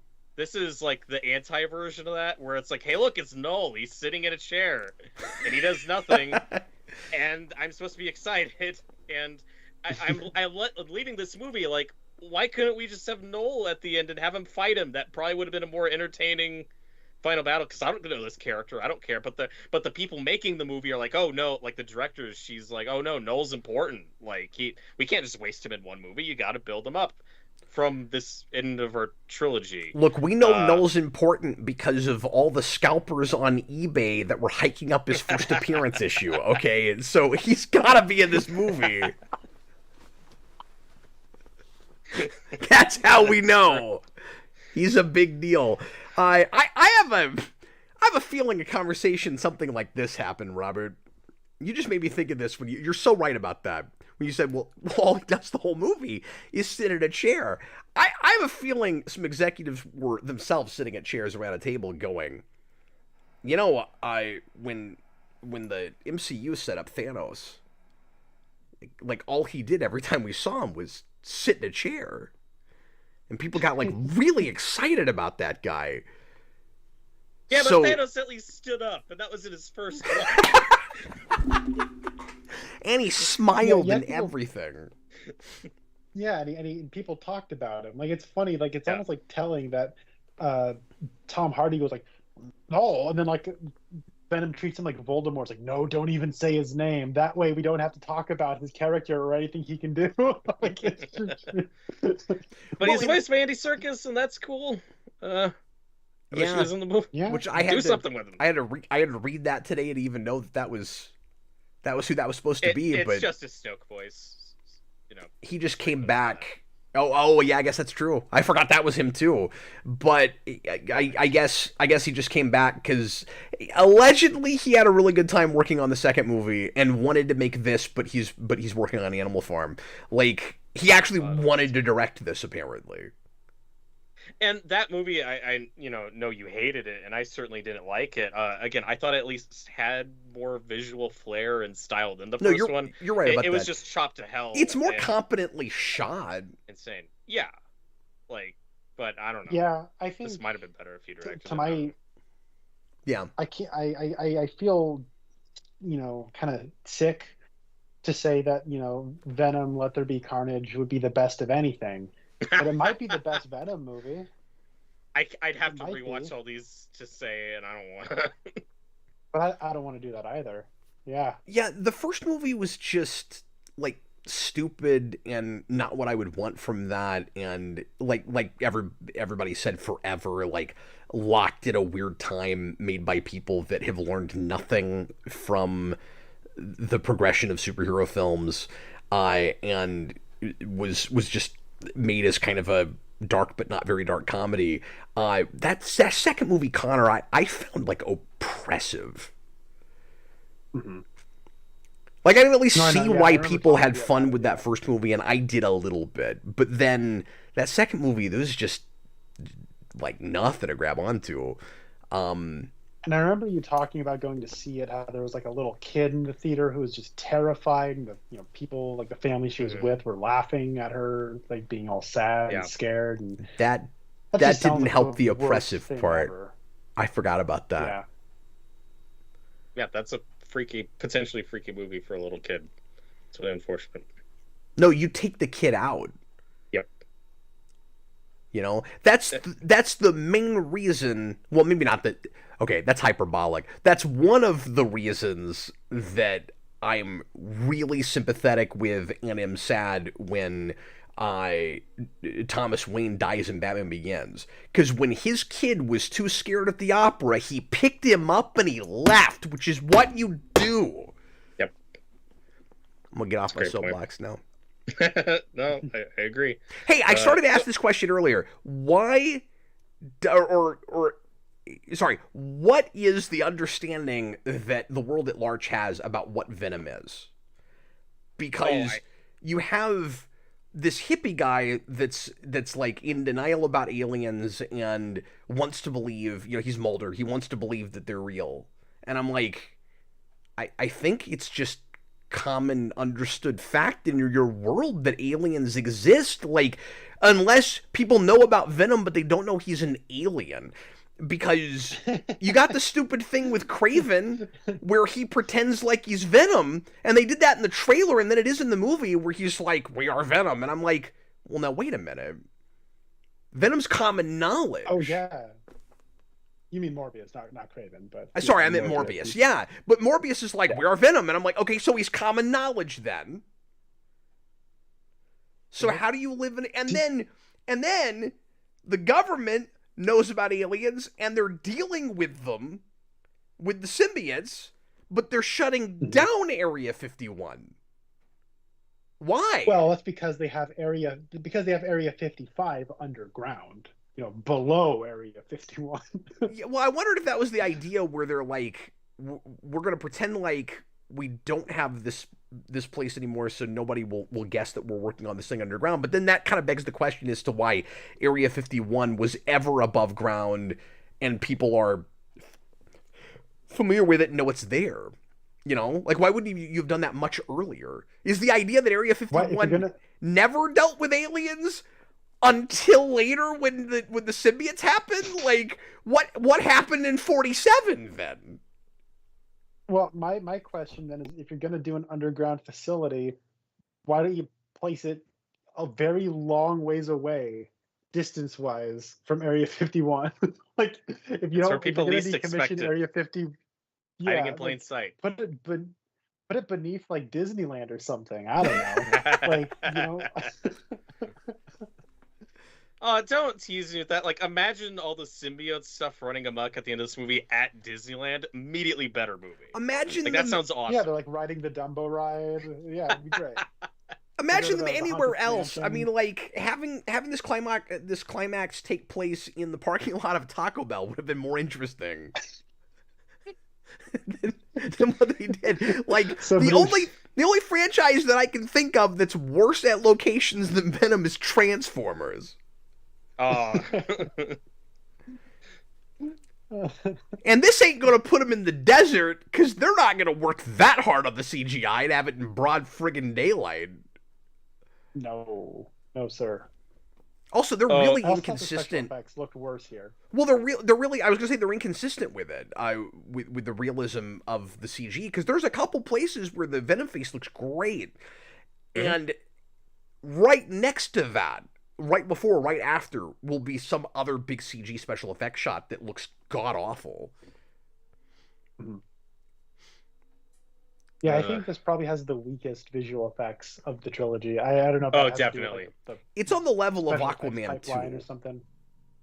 Yeah, And that's probably a good. In its inconsistency. Remember Aquaman 2, where he's riding on the least believable seahorse you've ever seen, and then you get to the end, and he's riding on the most believable seahorse you've ever seen, and you're going, why couldn't the seahorse look like it did at the end, at the beginning? I don't... Now, I've not seen a whole lot really of writing perplexing.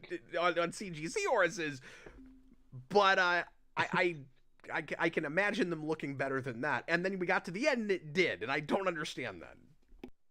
How did You'd it think come? it'd be like the same asset, right? Like, why?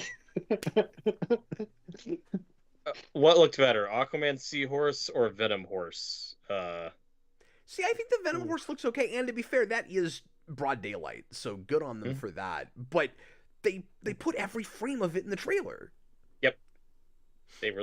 They sold the sweetheart on that because they had nothing. Yeah, you This didn't movie expect it has to be in the nothing. first act. You didn't expect it to be not even a chase scene.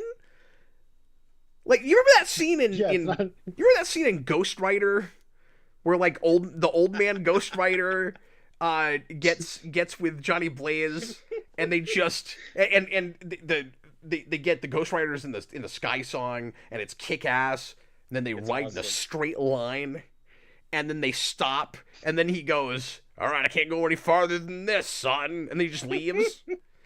It's like that, but somehow less interesting. They rode in a straight line.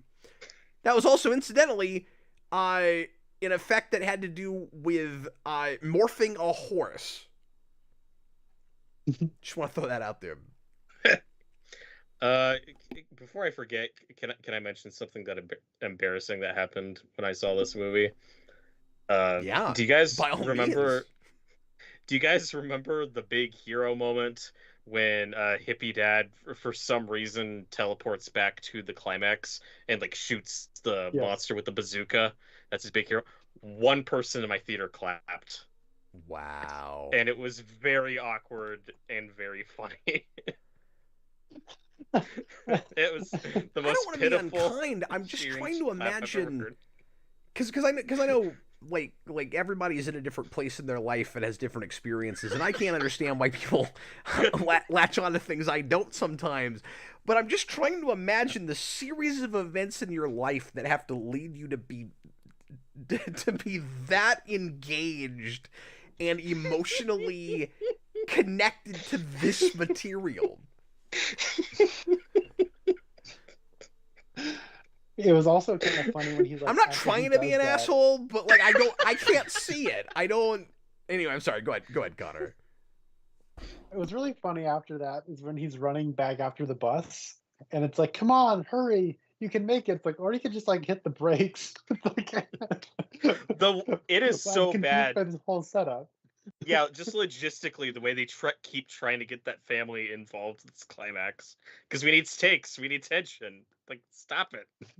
They don't need to be here. It's as bad as the Russian family in Justice. That's what I was gonna say. Is they It just is. took that, but they made it. They put it in a lot more of the movie. Mhm.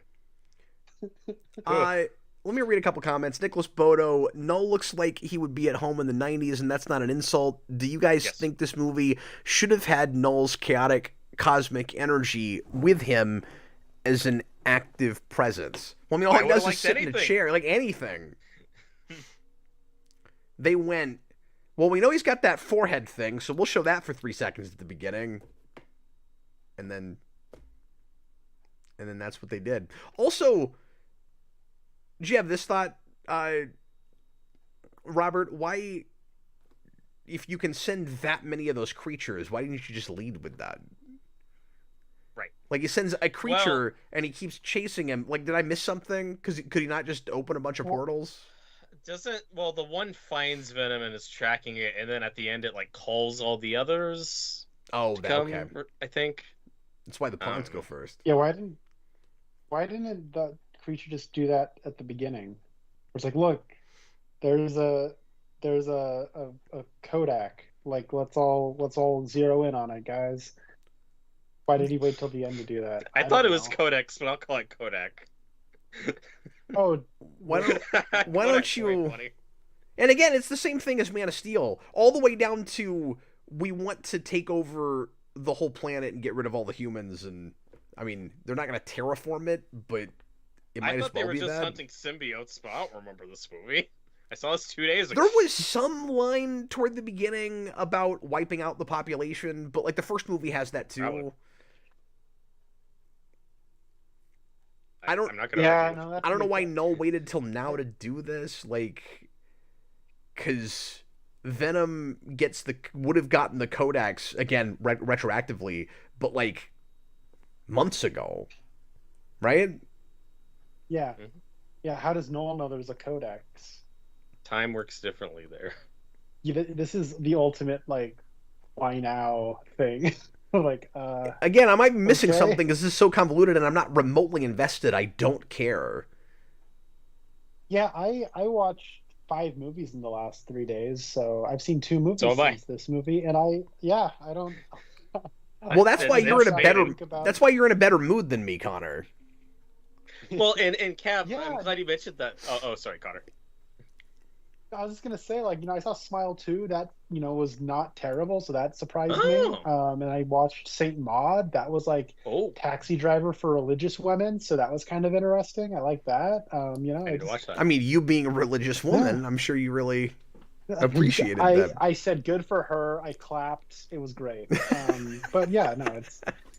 I don't have enough emotional bandwidth, or to expend on this movie. When you said earlier, I don't know why we're dignifying this movie with a review, I had that exact same thought in the theater. It's so bad. Well, and at the start of this, Cap, you were aghast that we, or at least I, didn't hate this as much as you did, even though I thought this was quite bad. I guess for me, when it comes to film, it's I need to love something in the first place to then hate it later, and these movies have been mediocre at best, and I think Venom's cool in the comics, but he's never been my favorite villain. So, I mean, I guess it's like Death of Superman for you, where you just keep waiting for that great adaptation of it. Yeah, let me speak to that for a second. So I wasn't expecting this franchise to suddenly turn around and be what I want for Venom, obviously. It's so counterintuitive that were they to just suddenly retcon everything and give me the Venom I want, I would have applauded in the theater. That would have been wonderful. But... You've been the one guy applauding in the theater. Exactly. And it wouldn't have been awkward at all. In fact, I would have just yelled at everyone else for not doing the same thing I was doing. No, there is a little bit of truth to what you're saying, though, Robert. I'll admit, like, I am probably still a little sore that this is what's happened with this character, but I'm more embarrassed for it than anything. Where, like, when I say I'm angry with it, it's just like I don't like having my time wasted. So it isn't it isn't because I was ever invested in this, or even because I'm a Venom fan. Although it is probably more irritating to me because now we have 4 movies with Venom in them, and I dislike all of them, and this is my favorite part, or one of my favorite parts of the Spider-Man mythology, and I'm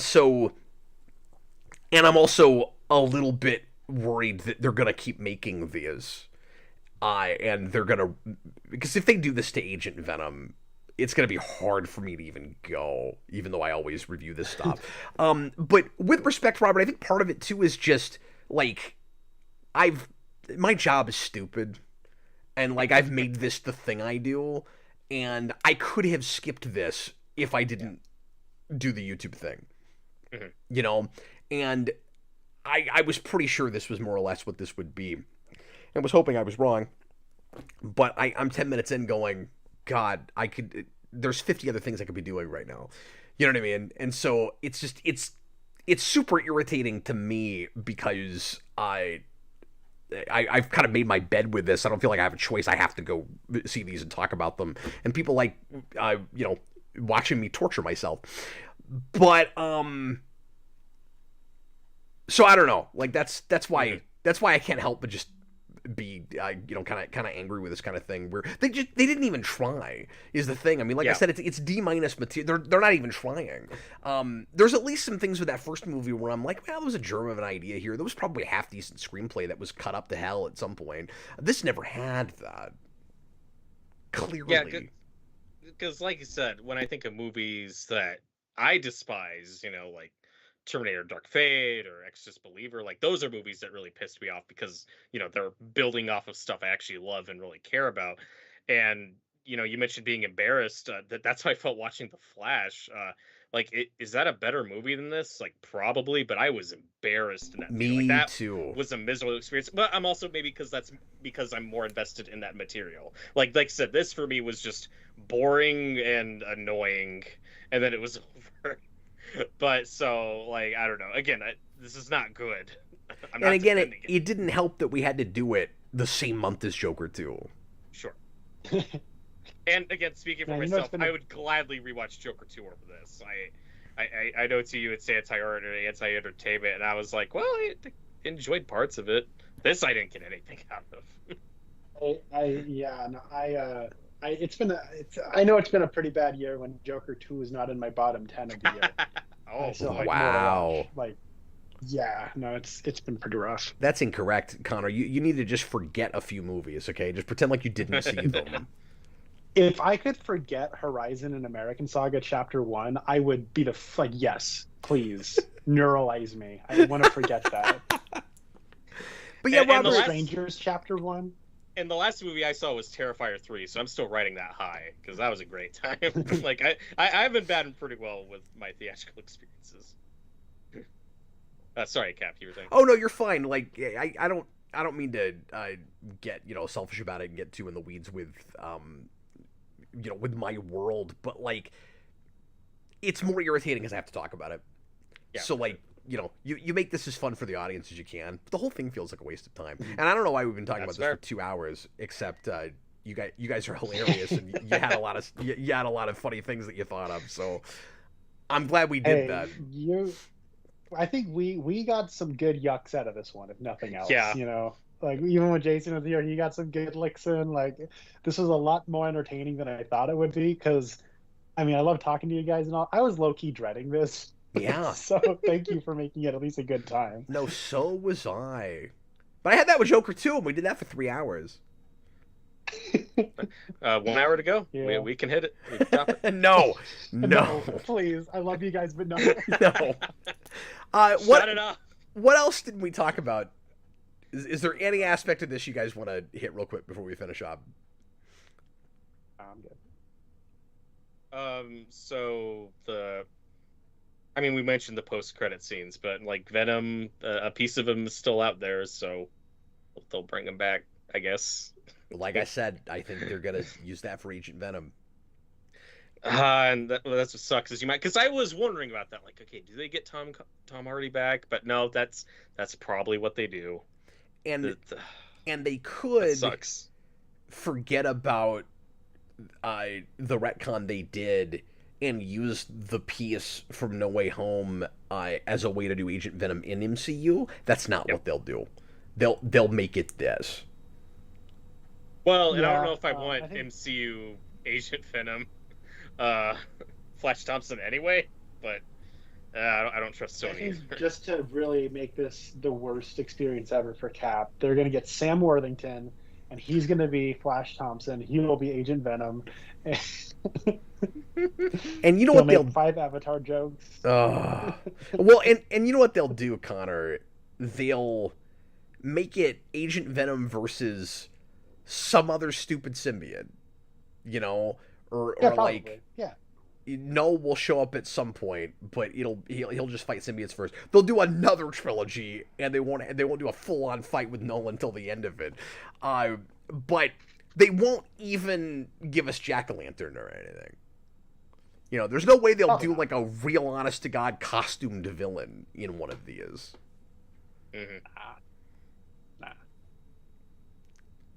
And heaven forbid they ever have, you know, Spider-Man. But then people keep wanting that. I feel like the ship for that sails after you don't spin it off. Like I said earlier, Robert, I'm embarrassed. I don't like that there's a whole trilogy of these now. Where we have a Venom that was never a spin-off from Spider-Man. Like, that's one of the things that makes it feel so mid-2000s, right? Yeah. Like, it's like if like Elektra was never connected to Daredevil, and it didn't really feel like it was anyway. But it's like that, where it's like everything has to be in its own pocket to like an absurd degree. Yeah, it's like that one. The idea that Venom would finally meet Spider-Man after his costume looks like it's based on that costume, but they never met. I would much rather, as much as I hated this, I would much rather this thing where you can write it off. Like, as soon as Spider-Man is involved and now people care about it, like, I'm really out. Because, like, you can't do that. Which is why I'm a little surprised they haven't. Yeah, like, we also... In a way, I'm a little surprised they actually haven't done that. Well, to Sony's credit, I mean, we kind of got the Sinister Six. We got 3 Venom movies, Madam Web, Morbius, and Kraven on the way. We got the Sinister Six. We did it. That's true. But then they'll just keep going. Keep going. It's also funny to me that they couldn't do a Sinister Six, but there were 6 symbiotes in this. Like, they came out and said they made a big deal out of it. Like, there's 6. And they didn't even make them villains. So I felt like this year they were just liquidating. They're like, okay, what do we got? Venom, dump it. Okay, Madam Web, finally dump it. Kraven, dump it. Just like get it out. What could they possibly do? What like just please be over. Like, please be over. I'm so tired of these things. Well, they need to lose enough money, and I'm just afraid they're not going to. Like, it's not like they're super successful. They're not doing great. But man, I meant to say this earlier. You know what this feels like? This feels like, in its way, bear with me. I don't know if you guys will be with me on this. It feels like if Ninja Turtles Out of the Shadows had gotten a sequel. Interesting. Yeah. Elaborate on that. Well, I always related the first Venom movie to Ninja Turtles 2014. In that it was counterintuitive, it didn't understand its audience, it was it was stupid, and it had kind of, you know, crappy CG, and I guess Ninja Turtles looks a little bit better than this maybe, but it had like real kind of weak locations, and the villains are uninspired. Like just the flavor of it reminded me a lot of that. And then they make a second one that I was kind of hoping to God nobody would go to, like with that second movie, but nope, it got a third one. It's like, I feel like with this we kind of live in the world that we would have had with that if that got another movie. No, I think it's not 1-to-1, but it reminds me of it a lot. And also the second movie, you may have just mentioned this, like it doubled down on what they thought. Like, oh, people liked Venom because it was crazy, because it was campy. Let's lean into that. Right. And with the second Ninja Turtles, it's like, oh, let's make the movie that the fans want. Like there was some similar like studios just misinterpreting the and reception also of that first movie. Wacky 90s nostalgia. Yeah. That's why we gotta say Lethal Protector every 5 minutes. I know what that is. I kind of do. All right. Yeah, I'm good. Is everybody good? I'm good. Let's do it again when Craven comes out, guys. Let's do it. Hey, if that movie turns a profit, this thing ain't done. No, that's exactly right. And what Connor, I really like what you said about this just being the dumping ground for them, because they could not have known when all the release dates got shuffled around the way they did, because like Venom got pushed back and then it got pushed forward. And Craven got pushed back. Like, they didn't know all three of these were going to be in the same year. And they also couldn't have known that MCU was only going to get one this year. And that DC wasn't going to put out anything except for Joker 2. So they ostensibly, they basically didn't get anything this year. Because nobody cared about Joker 2, and they didn't get any franchise movies that was franchise. But they didn't get any, DC Universe movies out. So... Yeah. They won the year by proxy. Like, it's crazy. They just went, we got all this stuff in a drawer, but they won the year for number. I thought one of these would get delayed. I thought this one was going to get delayed to like March. But no, we're getting all of them. Getting all of them this year. And we've seen it now. They should have delayed it. It's not done. And it still would have sucked, but it wasn't done.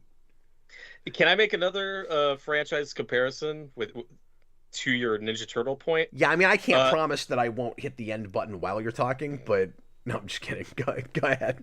Eject me, it's fine. Connor's like, for the love of God, I don't want to talk about this anymore. No, if Craven fails and is hopefully like really the last of these, this is gonna be very comparable to how the DCEU went out, where Aquaman comes out in December and for some reason is the last real DCEU movie, when obviously that should have been switched with the Flash, like whether you like the Flash or not. Like, that's just the more natural ending of that universe, and you'd think if this is ending, you'd put Venom 3 out last. It's gonna be really weird if Craven ends up being the last of these like Aquaman 2 was, which is very possible. Yeah, the only difference is the reboot of it will be a soft reboot of the franchise for Spider-Man that was happening simultaneously with these. Yep. What is this world we live in? I don't know. It's so stupid. It's just like all stupid like business flowcharts and like properties and like meta like legacy bull crap. Like I hate it. It's so broken. Make it stop. I'm gonna lose my mind. Yeah, you and me both, man. You should have seen me in the parking lot coming out of this movie, where I was like, I'm 40. I've done this 15 years. Like, why am I still here? Go see Terrifier 3. Support independent, unrated cinema. That's doing better than the Joker movie somehow. Yeah, I'll maybe buy a ticket for Terrifier. I don't know if I'll go see it because I haven't seen the other ones. You're just gonna buy a ticket? That's great. I'll buy a ticket. I'll go home.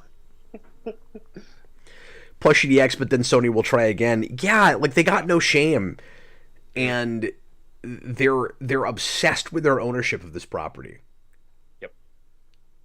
Like, this is the most childish franchise, and now shared universe, hilariously, in history, where this is what a 6-year-old does when people don't like their drawing or won't play ball with them. You know what I mean? Like, that's how this happened. Was they're going, the only way people are gonna care about Spider-Man is if we play ball with Marvel. We don't want to do that. So we got to make sure that, like, we're gonna do that to make money. It's the only smart thing they've done in 10 years. But we have to make sure that people know that we still own this property. So even if it means we have to make movies based on characters that will never interact with the main property character, by God, we're gonna spend millions of dollars just so that, I swear to God, this is what they're doing. I really believe this. Just so that the word Sony remains associated with this franchise. Even if Spider-Man's not in the title of them. I swear to God, that's what they're doing. It's all about brand nonsense. Like, they're just butthurt about it. When do you think... That tracks. when do you think they start doing just direct-to-video movies? When do we reach that point where just to keep the license? Go just like straight to Netflix because they have a licensing agreement for Mhm. that. That was like See- a first, yeah. See, the problem is that Or do they have to be theatrical? the problem is the Spider-Verse movies are successful. So if those do well enough, and I mean they don't make a ton of money, but if they're breaking even on these at least, they can kind of just coast with that. I don't know how much of this is about making money. I think it's a lot more about pride. And that's how delusional they are, because they have an even worse reputation now than they did before. Because they've kept putting these out. This is the mindset, like these are the idiots that went, Morbius was a meme, that means people liked it, let's put it in the theater again. Like, that's not about making money, that's about them like keeping their name in front of people. Like, it's ridiculous. I don't know how people agree to this job to be in these movies. I guess if you're a struggling, aspiring actor, but like what happened with Madam Web was embarrassing when every lead actor on that turns on it like the week after it came out. Because at least Ejiofor in this, like, he got a paycheck. No one's gonna remember that he was in this. Yeah, and you know, it's like yeah, he was. Do you think that guy? Do you think Ejiofor got tricked like everybody in Madam Web? Because I don't. Possible. I don't know. No, here's the thing.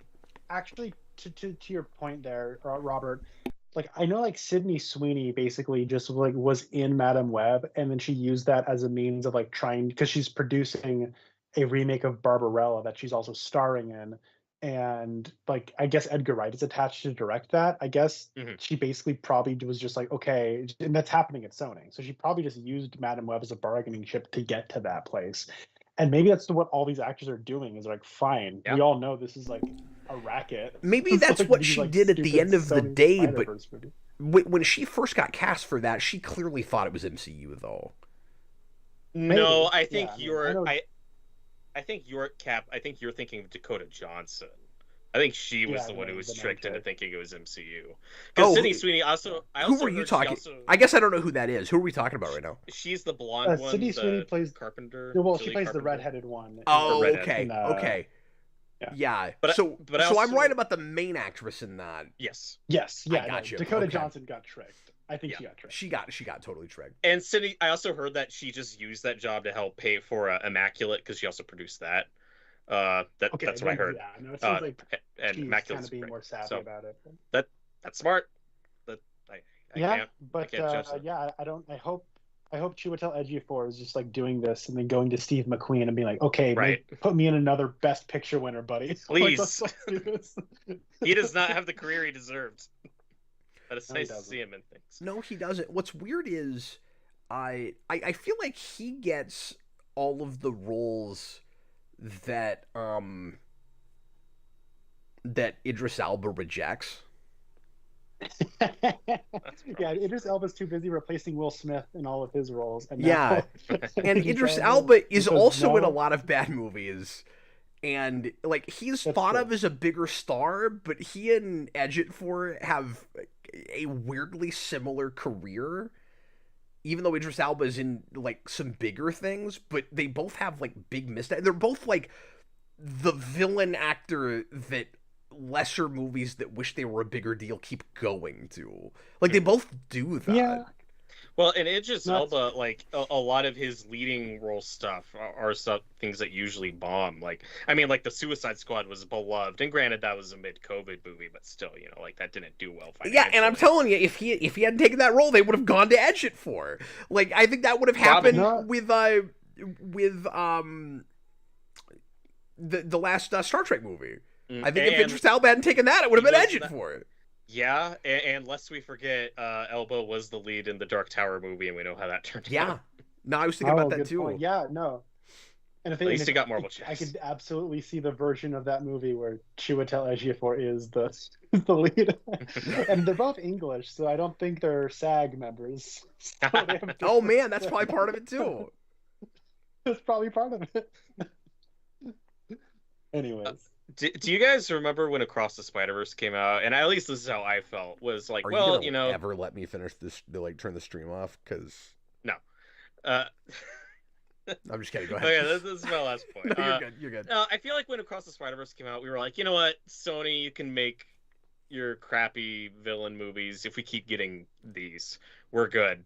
And now, but now we got like 3 of these in a row, and their next animated one is delayed indefinitely, and we don't know when that's coming out. So things have only gotten worse. And based on rumors, not fact, but based on rumors, I can't even have faith that that's going to turn out great. Like, who knows? Which would suck, because that is totally an unfinished story. But I hope it's good. Monkey's paw curls, buddy. Yeah, man. Like things are way more dour than they were like just a couple years. Even with the fail, because with the failure of Morbius, you're like, oh, this is over. Like, yeah, this is done.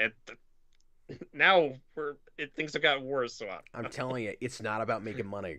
Yep. If they can afford to put these out at a loss, they'll do it. It's about sending a message. That's it. It's about sending a message. And gasoline. To your point, real quick, about their like when will they reduce themselves to just putting the stuff out on streaming? They'll don't put it past them. They'll make more TV shows. Like, especially if they ever quit doing this stuff, they'll do the miniseries thing. And if it turns out. If the Nick Cage, I was gonna say, if the Nick Cage series does very well at all, I mean, they'll follow that up with other stuff. I still think it's weird that none of the Spider-Verse spinoffs happen though, because like that was actually really popular, and that was a thing that made sense to have spinoffs of. And they would have been actual spin-offs, and they could have not been multiverse things, and you could have made 5 of them about different characters in different universes, and if they were good, we would have all loved it. So what are you doing? Like, that's all they had to do. Like, shut this stuff down and put the money you're spending on this toward that. Mm-hmm. And also, I would take all the rumors with the last Spider-Verse movie with a grain of salt. I don't think we can trust any of that. Mm-hmm. But it is Sony, so... Well, yeah. So I mean, it's possible it's all true, but I don't trust any of it. Oh, totally. Connor, thank you, and I apologize. Yes, hey, you know what? We're all in this together. So.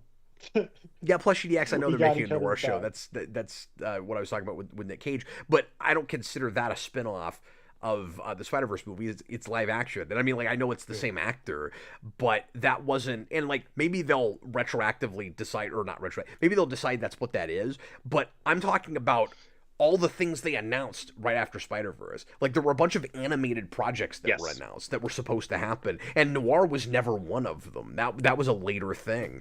That whole thing was announced, I want to say, even after the Silk thing was, which has now fallen through. And thank God, because who could possibly care? I think after. I'm not sure, though. No, that sounds about right.